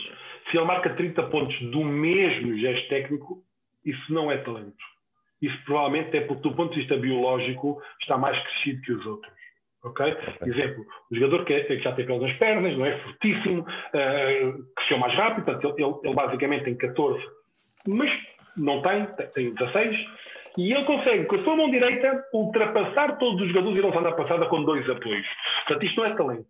Isto é uma força que ele tem mais que os outros, que daqui a 2 anos não tem, porque os outros têm 14, e alguns de 14 têm 11, e ele tem 14, mas tem 16, do ponto de vista biológico, ok, da questão da palavra, maturidade, desenvolvimento, potência, força, está bem? Quando os outros colegas o acompanharem, se ele só sabe fazer aquele gesto técnico, ele não tem nenhuma capacidade de jogar o jogo do basquete. Percebes? Porque eles vão-lhe retirar aquele gesto técnico e ele não tem nenhum outro. Ele com a esquerda não dribla, ele lançar de fora não lança, ele lançar com o apoio não consegue. Portanto, ele só consegue lançar na passada com 2 apoios. E só faz aquilo. E é sempre aquilo. Aquilo só vai ter sucesso naquele escalão. Muda o escalão, desapareceu o sucesso, desapareceu o talento. Portanto, não é talento quando o jogador faz só uma coisa no jogo. Está bem? Quando estamos a falar de defesa é igual. Aquilo que eu dava a dar a entender era assim. Se todos os jogadores defenderem e se empenharem excessivamente, vai-me obrigar a mim, treinador, a fazer substituições. Porque eles estão cansados. Não é? E por estarem cansados, eu vou ter que meter outros jogadores que se calhar não meto se eles não estiverem cansados. Ok? O que acontece neste momento? Neste momento em que eu os ponho, eles estão cansados, quer dizer que estão em superação física. A superação física quer dizer que eles vão melhorar fisicamente, porque a maior parte de nós não temos que é preparador físico. Então a defesa pode já desde logo resolver um problema de preparação física pela velocidade, começar a passar para a frente, trocar, saltar, troca com um, vem com o outro, correr. Este desenvolvimento motor, ok, é um plus no ponto de vista físico. E depois, a questão de eu conseguir que mais jogadores entrem no jogo é mais gente dizer, eu também fui importante. Ou seja, quando é que os jogadores entram no jogo? Os jogadores que não são tão bons entram no jogo quando o jogo está decidido. E os jogadores não gostam de jogar esses minutos. Não há jogador nenhum que goste de jogar nos últimos 2 minutos. Porque já está por 30, ninguém quer jogar. Tu repara nisto, tu metes um jogador iniciado 2 minutos antes do intervalo, ele está mais feliz do que se jogou 2 minutos no fim. E só jogou 2 minutos na mesma. Mas antes do intervalo o jogo estava como estava, não tinha acabado, e no fim o jogo está como está e vai ficar. Portanto, o que é que eu te estou a dizer com isto? A evolução da tua equipa, como coletivo, vai ser muito superior quando tu baseias no interesse da defesa. Agora repara nisto, ele não tem jeito para driblar e para lançar, joga há pouco tempo, mas ele consegue passar para a frente do jogador, ele consegue trocar, ele consegue rodar, ele consegue chegar e interceptar bolas, ok? Ele tem um ponto de atlético até bom. Tecnicamente não, mas tecnicamente é bom. Se eu dou valor à defesa, ele de repente passa a ser um jogador útil. Tem sucesso a fazer aquilo. Eu digo, boa. Porquê? Porque o treinador está a olhar para a defesa. E se eu estou a olhar, alguém faz bem, eu digo, boa. Boa é açúcar para os miúdos. Os miúdos não jogam por dinheiro, os miúdos jogam por feedback positivo. O açúcar deles é quando alguém diz, esquece. Muito bem. És grande, és o maior a fazer isto. E isto pode ser defesa. Ou pode ser correr, ou pode ser qualquer coisa. Agora, se só és bom quando marcas cesto, que é a única coisa que toda a gente entende quando vai ver o jogo do basquete, é que a bola entrou no cesto. Toda a gente entende, toda a gente. Esse é o que precisa de menos feedback positivo. Percebes o que eu achar? Portanto, respondendo à tua questão, a especialização tem que ser defensiva, mas o aporte à equipa, a valorização do jogador pode ser pela questão da defesa. Não quer dizer que ele no ataque não possa jogar. Agora, a questão é, que tipo de sistema ofensivo escolhemos nós para que até aqueles que sabem defender, mas sabem atacar, possam jogar? E isto é que era uma questão, mas isso era outra clínica agora, ou outra conversa, ou outra ideia, que é quantas coisas nós podemos ensinar aos nossos jogadores que eles, mesmo não sendo bons, podem jogar em ataque sem ferir a equipa. Isso temos poucas coisas, percebes? E então o jogador tenta atacar o cesto, não consegue, perde a bola uma vez, 2 vezes, pronto, acabou. Morreu para o jogo, não entra mais, tu próprio não o metes. Percebes? Deixa-te ouvir. Deve estar sem som, deixa-te ouvir. Já está. Okay. Estava só para completar, que é a parte mais difícil de vender, neste caso a meninas iniciadas, sub-14, era vais defender, vamos fazer este trabalho, se defenderes bem, vais jogar mais, que é quase um contraponto do não, meteste 20 pontos, olha, vais continuar a jogar, não, é a parte mais difícil de vender e é mais interessante também, e eu perguntei só porque surgem sempre muitas dúvidas em todo... Claro, mas quantas vezes nós dizemos quem é melhor jovem entra no ciclo inicial, quem é melhor defensor entra sempre no ciclo inicial e depois nunca. Exatamente. E até mesmo quando não são jogadoras altas, até mesmo Portugal, historicamente, e até hoje penso que é seguro dizer na seleção que o Ricardo orienta, a média alturas o Mundial até, e até a questão da defesa de lhes vender, que sim senhor, são um bocadinho mais baixos, mas não é por causa disso que vamos defender pior ou não vamos ganhar o jogo. Não sei se me estou a explicar. Claramente. Estou a explicar perfeitamente bem. A questão aqui é simples. O que eu acho é o seguinte, quando eu digo assim, vamos valorizar pela defesa, quer dizer o treinador gostar de defesa. O treinador gostar, gosta de quem faz aquilo, porque todos os jogadores gostam de quem faz aquilo que a gente pede. Não é? Exatamente. Tu queres ganhar, queres que ele marque em pontos, muito bem, mas tu queres ganhar e sofrer poucos pontos. Então tu vais começar a gostar de defesa. E quando gostas de defesa, qualquer um que esteja a defender bem ou a fazer bem o que tu queres, vais aplaudir e vais dizer boa. E esse é o momento em que tu conquistas do jogador. Porque os jogadores, quando estão iniciados e cadetes, eles, ao contrário do que podemos fazer, eles não querem saber quanto é que nós sabemos de basquete. Eles basicamente querem saber quanto é que nós gostamos deles. Todas as crianças que vêm ao basquete querem saber quanto é que ele se preocupa comigo.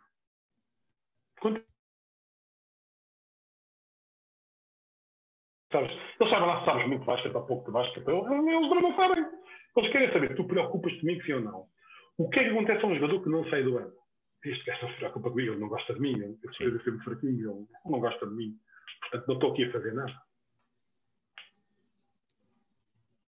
É um pouco esta a ideia.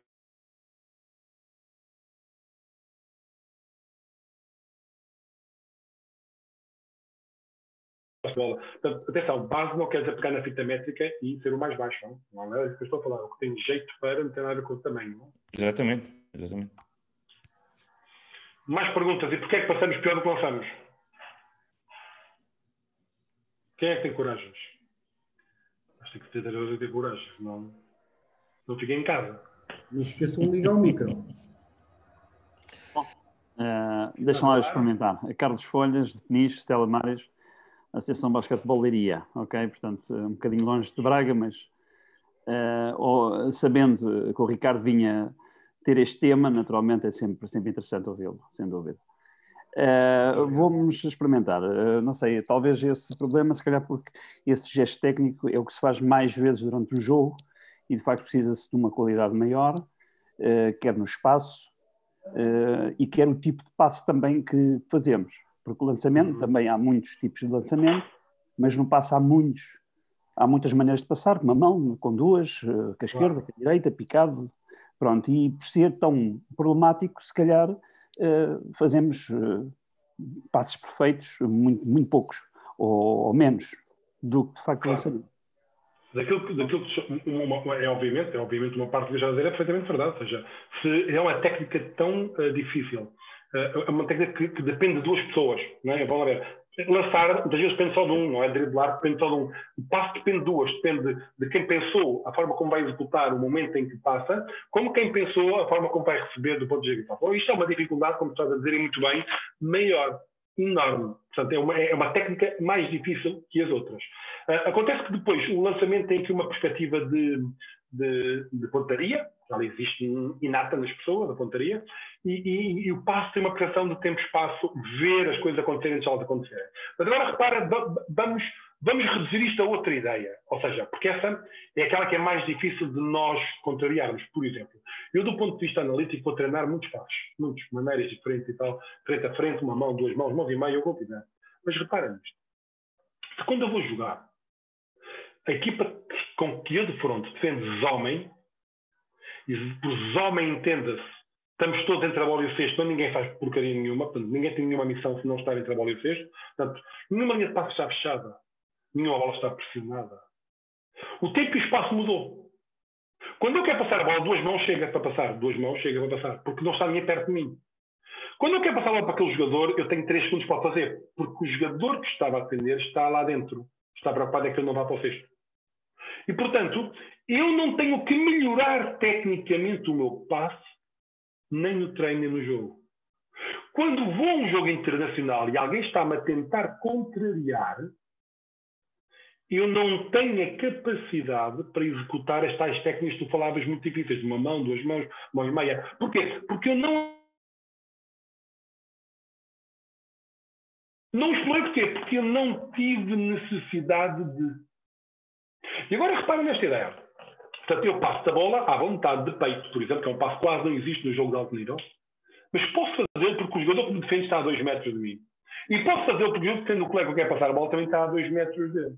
Agora, tu repara que quando estás a jogar um bloqueio de alguém que vem a perseguir, portanto, tu passaste a bola agora, ou um segundo depois não passaste. Mas, às vezes tu conquistaste com o drible este espaço para passar agora, ou se não conquistaste, está tão perto do teu defensor, que tu já não consegues passar a bola. Portanto, isto está-se a complicar muitíssimo, não é? Está a ficar uma coisa complicada. Então, mas pelo facto de tu não tentares defender no teu limite, tu não consegues e não melhoras. Uma das coisas que nós somos piores, nós fazemos uma jogada e o passo tem que ser agora, e o passo sai um segundo depois, ou meio segundo depois, já não vai. Porque há uma grande diferença entre estar sozinho ou ter a linha de passe aberta. Ter a linha de passe aberta é receber a bola em conformidade, como tem que receber. Mas tenho a bola e um defensor. Eu não estou sozinho, eu só tenho a linha de passe aberta. Defesa.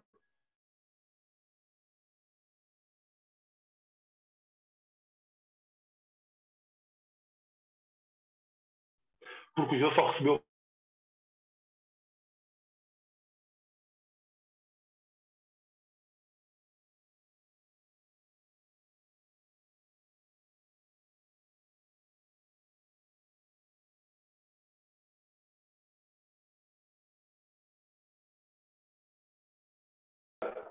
Mas este meio segundo trazer a bola para o lado que eu lanço, eu lançar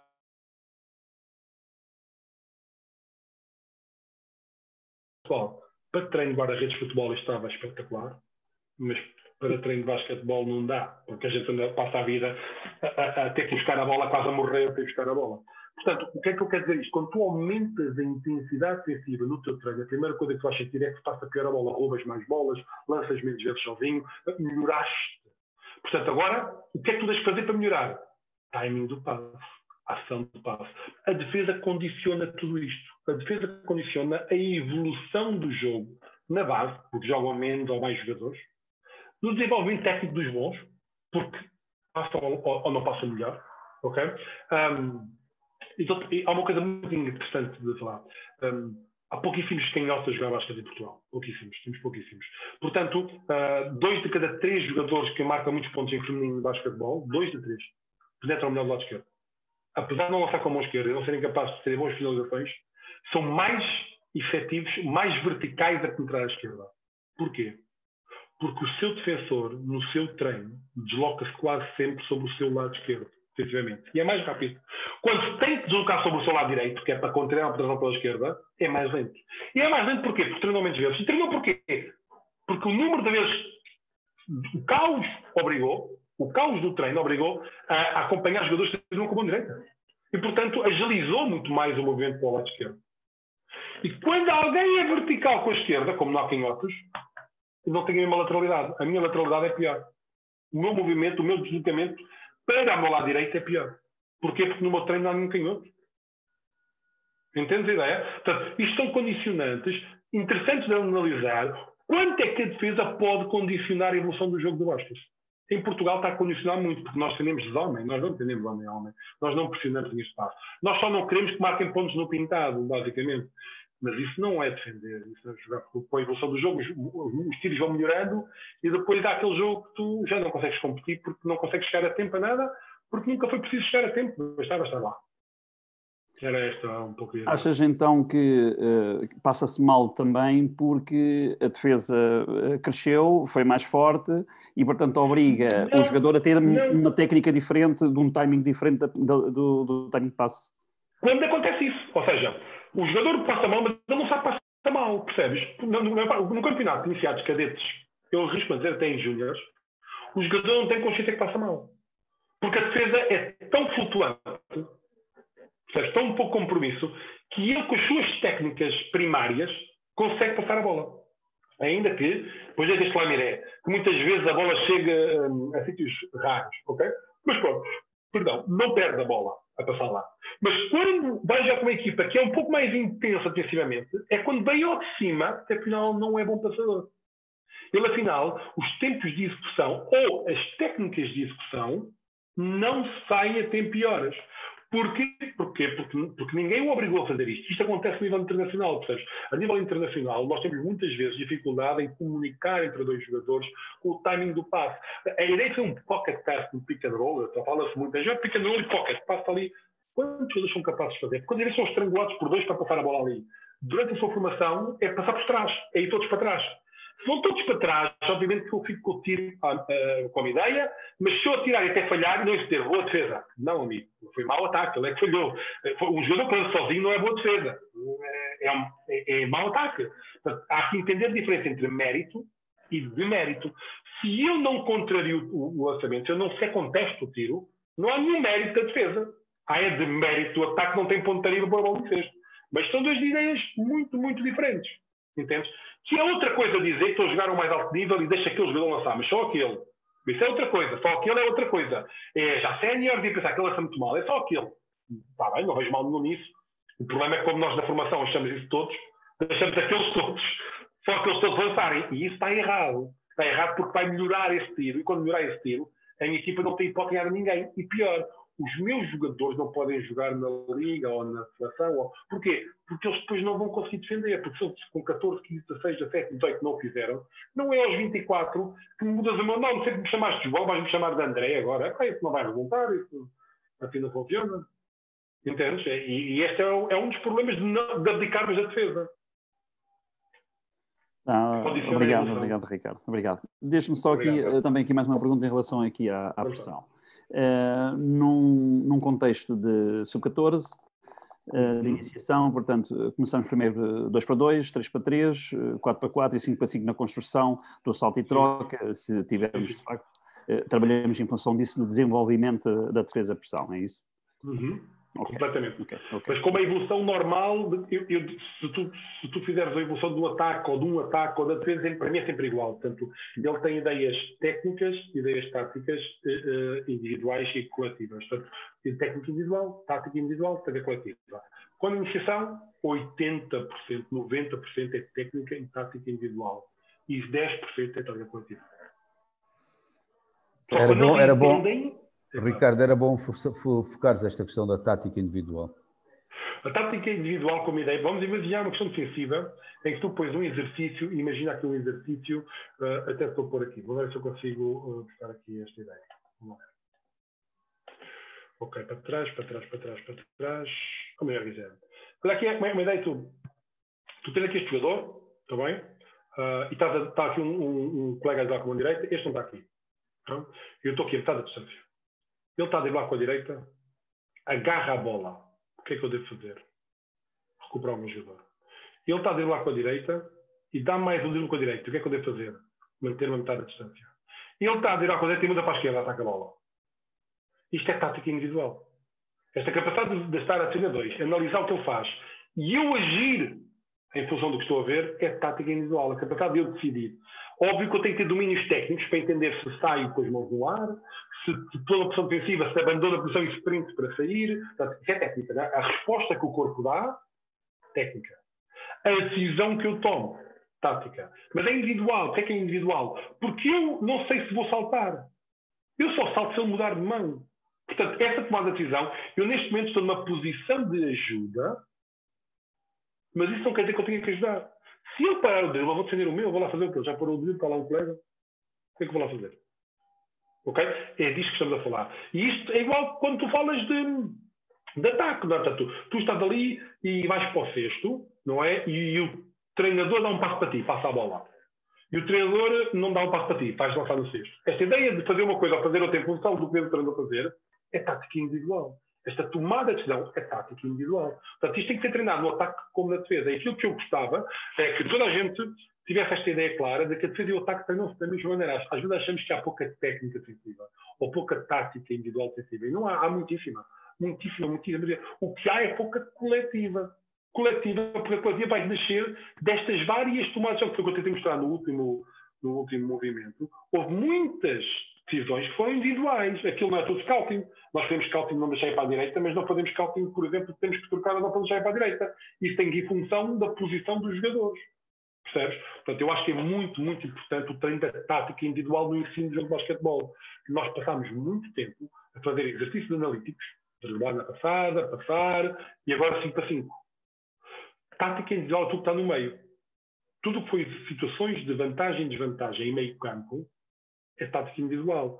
Tudo o que for situações de tomada de decisão e escolha em função de A ou B é tática individual. Portanto, se tu quiseres treinar tática individual, tu fazes exercício de 4 contra 3 em meio campo. O exercício de 4 contra 3, 3 defensores têm que defender 4. Eles não podem driblar, só podem passar a bola e lançar quando estão sozinhos, imagina.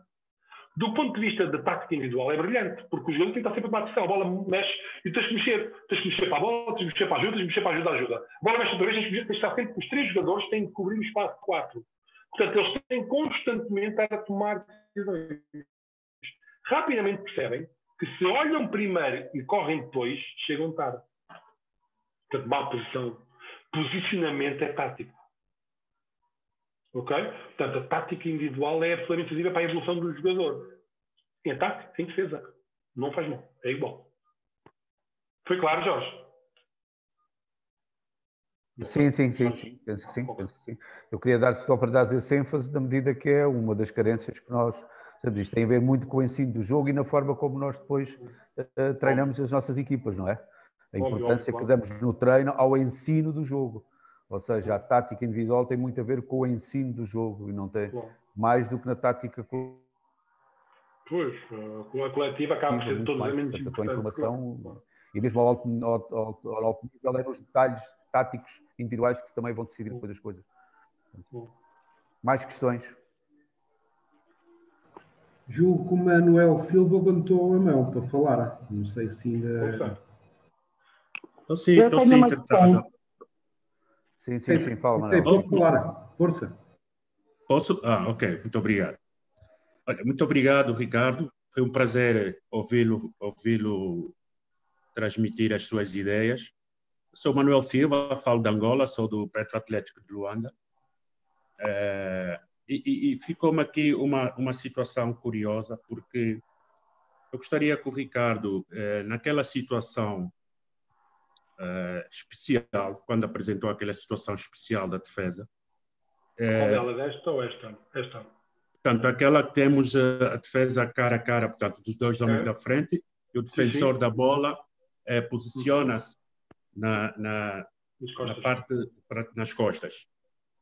No entanto, eu gostaria primeiro de saber se esta situação especial é exclusivamente em situações de lance livre, quando, de preferência em situação de lance livre. Portanto, é mais fácil preparar, se calhar, uma situação especial como esta em situação de lance livre, ou também em situação de jogo corrido e marcamos sexto. Essa é a primeira curiosidade que eu tenho. Okay. E a segunda é se for em situação de lance livre, o Ricardo defende que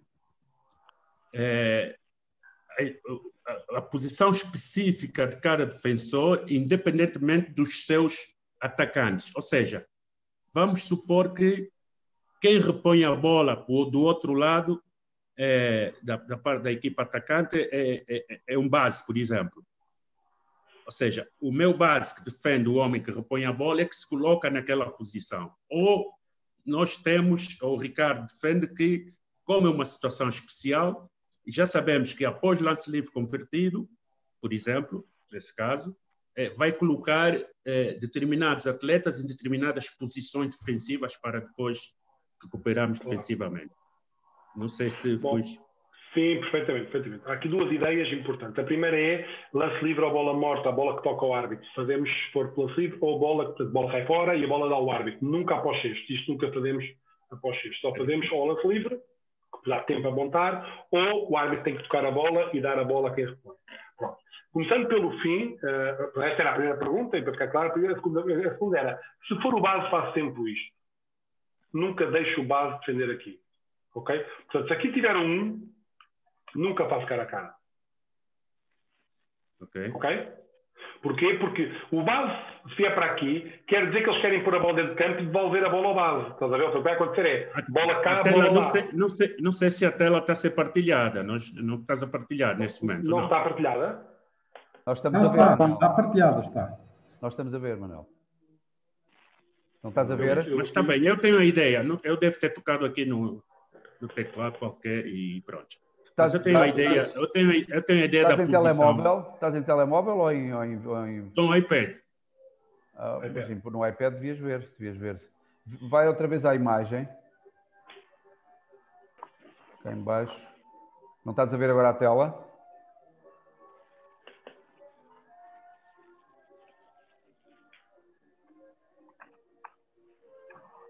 Ok, não faz mal. Podemos continuar. Okay.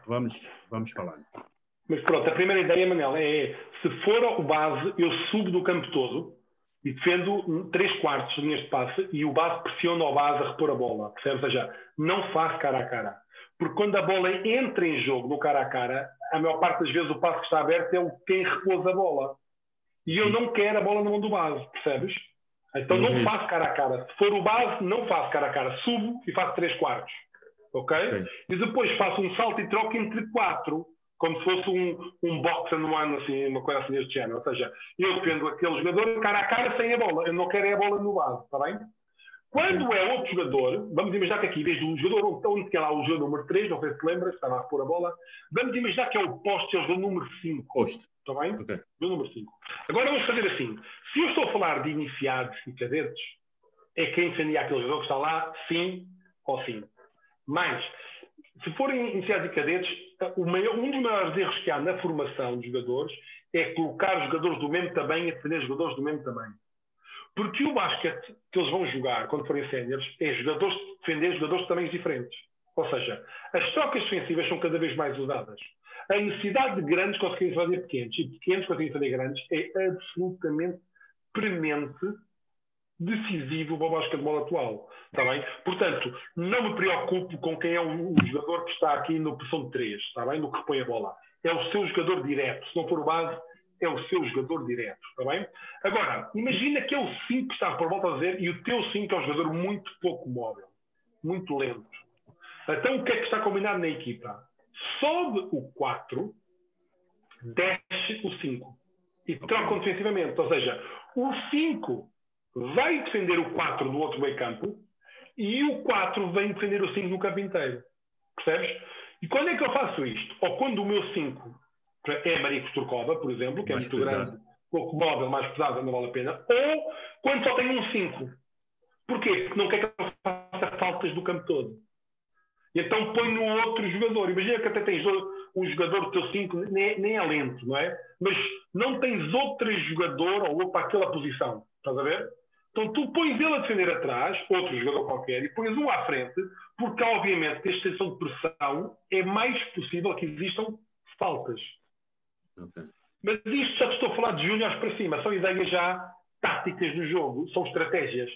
Percebes? Não tem a ver com iniciados ou cadetes, porque aqui todos têm que ser capazes de fazer tudo. Está bem? E agora é assim, qual é a diferença de conseguir ou não fazer? É tu, treinador, entenderes que aquele atleta está ou não em superação. Por exemplo, estou aqui, o jogador número 3, até um jogador um bocado descoordenado, altito, pouca força. E ele falha a sua ação de 2 contra 1. E tu tens que entender, ele está no seu limite ou ele não está no seu limite. Ele está no seu limite, mas não consegue. Bravo, bom trabalho. Porque ele vai conseguir, é uma questão de tempo e trabalho. Ele não está no seu limite, ele próprio já parte para a situação e não sou capaz. Eu não sou capaz, então aí há que corrigir e ser intenso com ele.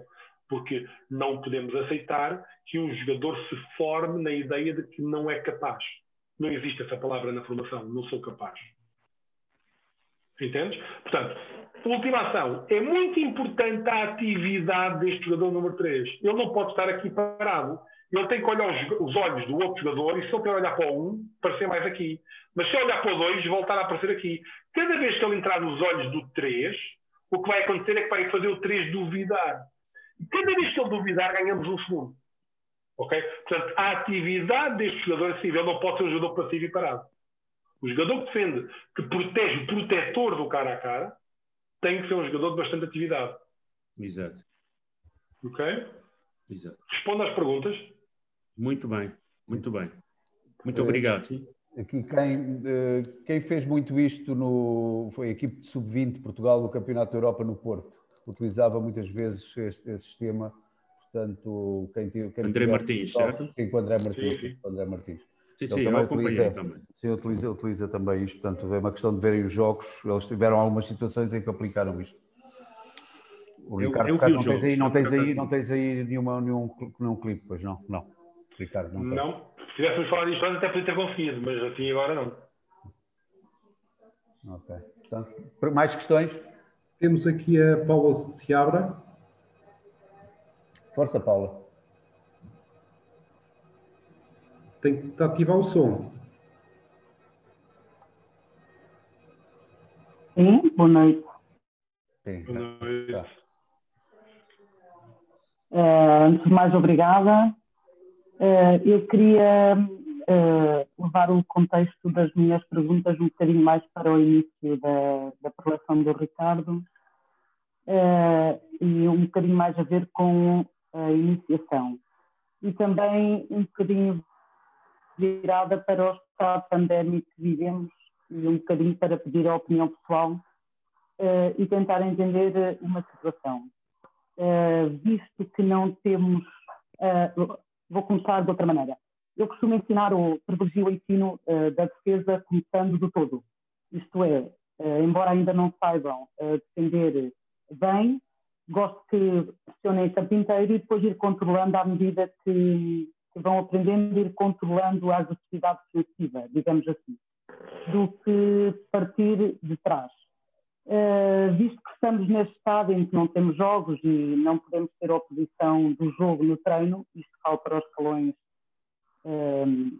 sub-14 e sub-16 ainda e mini-basket,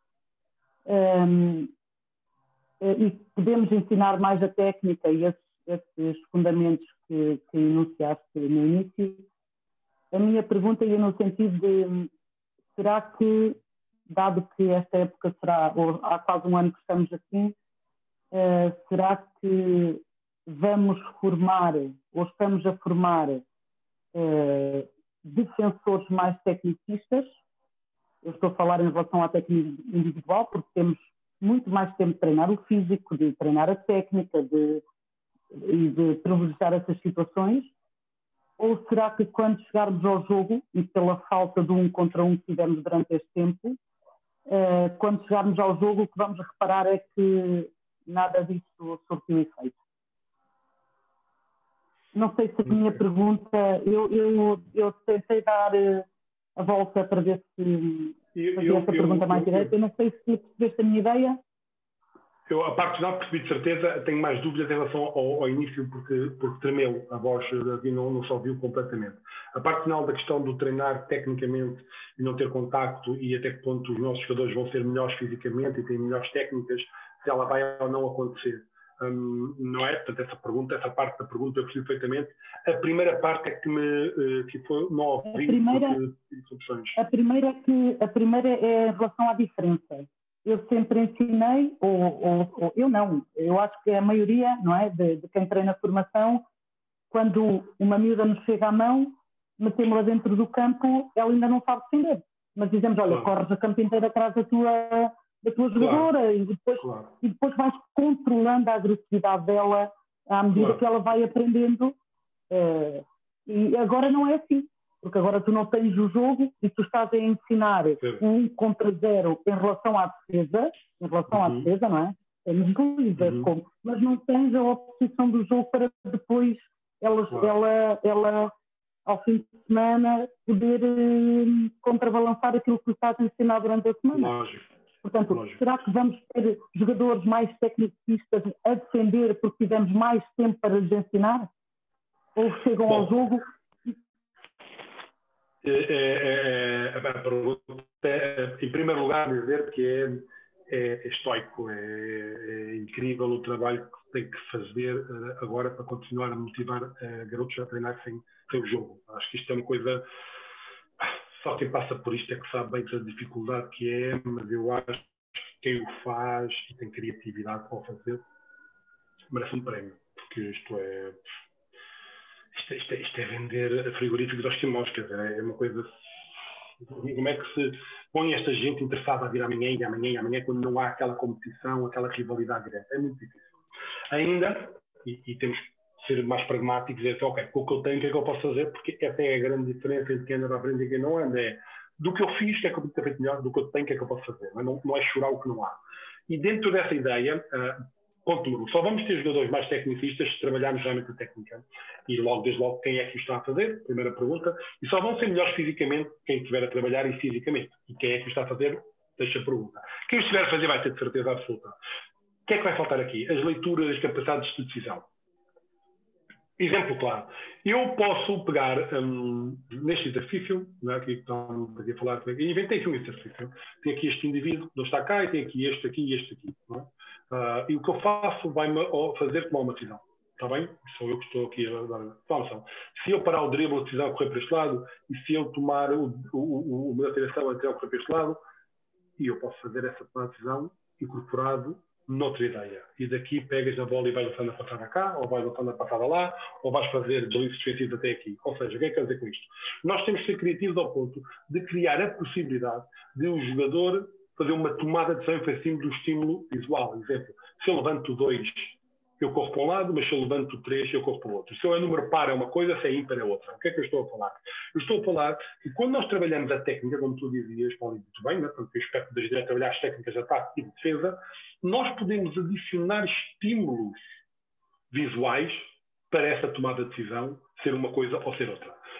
Se me pergunta assim, e isso é o suficiente? Pois com certeza que não será.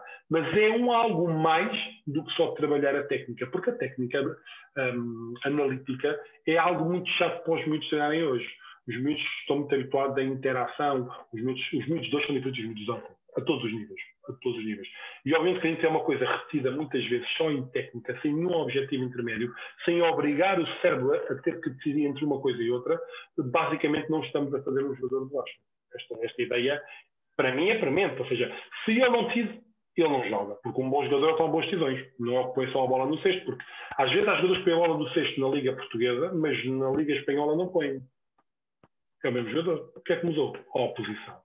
Porque só pôr a bola no cesto não faz nós um grande jogador. A tomada de decisão que nós tomamos é que faz nós um grande jogador. Porque quando nós chegamos para decisões, podemos jogar quadra a qualquer nível. E volta da vaca fria. O que eu acho é que nós temos que trabalhar as técnicas e temos que ter a criatividade de colocar ideias a funcionar que obriguem a uma tomada de decisão. Se eu conseguir que este jogador, e não é contacto, dar 2 passos para a bola, levantar os braços, fazer não sei o quê, não, porque quem está em contacto é para ser o treinador. O pode ser o treinador. E ele está a metade da distância e tem que ver se eu mudo de mão ou se eu paro o drible. Tem que correr para um lado ou tem que correr para o outro. Tem que fazer uma coisa, tem que fazer outra. Portanto, esta ideia, como dizer que vais para o drible e se eu levantar as 2 mãos tu tens que mudar de direção, mas se eu só levantar uma tu tens que lançar cesto passado. Ou seja, é a mesma coisa. Eu acho que temos que fazer, temos que tentar ao máximo introduzir questões de tática individual em todas as questões técnicas que treinamos, porque só o treino analítico, só deslizar defensivamente de um lado ao outro do campo, opa, isso é uma seca e mata os miúdos. Tem que fazer? Tem, mas quanto tempo? Quantas vezes? Só isso não chega. E, portanto, respondendo a tua pergunta, é uma pergunta, resposta quase e correta, porque gostava de dizer é absolutamente verdade, só fazendo isto vão ser melhores. Em alguma coisa podem ser, fisicamente, por exemplo, podem ser melhores jogadores, porque é uma coisa que nós trabalhamos pouco, normalmente, nas nossas equipas. Tecnicamente, serão mais executantes. A técnica tem que ter um conjunto, tem que ser aplicável ao jogo. E se não for aplicável ao jogo, a técnica é muito boa, mas é como os gajos da Anduano, não é? Eu muitas vezes digo, há ótimos jogadores que fazem o Anduano, mas não servem para jogar basquete, porque não têm efetividade nenhuma. Tem muita técnica, mas só tem técnica por si só. Se a técnica for executada em velocidades lentas, por exemplo, não serve para muito. Portanto, o que eu acho, o que eu gostava, o que eu posso sugerir é ter a criatividade de introduzir sempre uma dúvida e uma reação à dúvida quando ela se torna certeza, para que o jogador evolua também do ponto de vista de tática individual. Não é igual a jogar. Não estou a dizer que é, porque era mentira, mas é uma das etapas de treino. Não sei se respondi, Paula. Sim, sim. Também era mais para ouvir a tua opinião. Obrigada.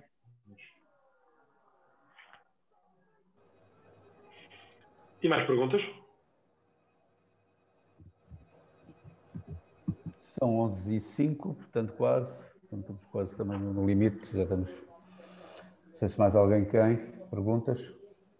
Tiago, tem alguém de escrita? Alguma pergunta escrita? Não. Pronto, se não houver. Tiago, não sei se era isto mais ou menos que vocês queriam. Espero que tenha sido interessante, pelo menos, fazer aqui pensar algumas coisas, não é? Portanto, pelo menos for... para mim estas coisas é muito simples. Se um ou dois forem para casa a repensar algumas coisas que foram ditas, tentar encontrar o ponto de encontro entre o que eu faço e o que foi dito, e disso disser não fazer o que eu disse, mas pelo menos já não fazer exatamente o que eu disse antes, fazer qualquer coisa a mais, acho que vale muito a pena. Porque para vocês que estiveram aqui este tempo todo, estamos a 30 pessoas aproximadamente, a ouvir quase 2 horas um indivíduo a falar. O indivíduo não é bem assim. Para repensar, se não servir para pelo menos repensar. Eu não digo para mudar, mas para repensar. Então estou a perder tempo. Não, se a malta repensar um bocadinho e até ajustar mais qualquer coisa, acho que vale muito a pena, porque eu acho que o conhecimento é como o dinheiro. Quando há dinheiro é mais fácil fazer mais dinheiro. Quando há conhecimento é mais fácil fazer mais conhecimento. Porque ele traz uma coisa espetacular. Que quando nós ganhamos conhecimento, ganhamos dúvidas. Quanto mais conhecemos, mais dúvidas temos. E isso é espetacular, porque se há dúvidas, tem que ter novo conhecimento. E novo conhecimento traz novas dúvidas. E as novas dúvidas, para ser guiadas, tem que haver novo conhecimento. E é um ciclo que não para. Portanto, é muito interessante quando as pessoas se dedicam tempo a ouvir, porque de ouvir vêm dúvidas, das dúvidas vem novo conhecimento. E eu acho que isto é sempre interessante saber. Claro, e a partilha de informação e de conhecimento uns com os outros. É isso mesmo. Bem, então se já não existem mais perguntas, resta-me agradecer ao Ricardo pela disponibilidade e partilha de conhecimento. Obrigado. Vamos assim terminar a segunda sessão do Basketball Talk. Espero que tenham gostado. Encontramos-nos na próxima segunda-feira, dia 30, com a sessão no Mateus. Obrigado a todos. Muito boa noite. Obrigado. Ricardo, um abraço. Obrigado a partilha. Obrigado. O meu mail é ricardo.vasconcelos@fpb.pt. Eu vou aqui no bate-papo. Sequinha, põe aí no chat. Eu vou pôr aqui Vasconcelos, Ricardo Vasconcelos. Convém escrever bem, porque senão depois... fpb.pt. Chegou? Portanto, qualquer dúvida que às vezes não tenha havido agora, a vontade de perguntar, ou até numa reflexão venha, não hesitem, escrevam, que será um prazer responder.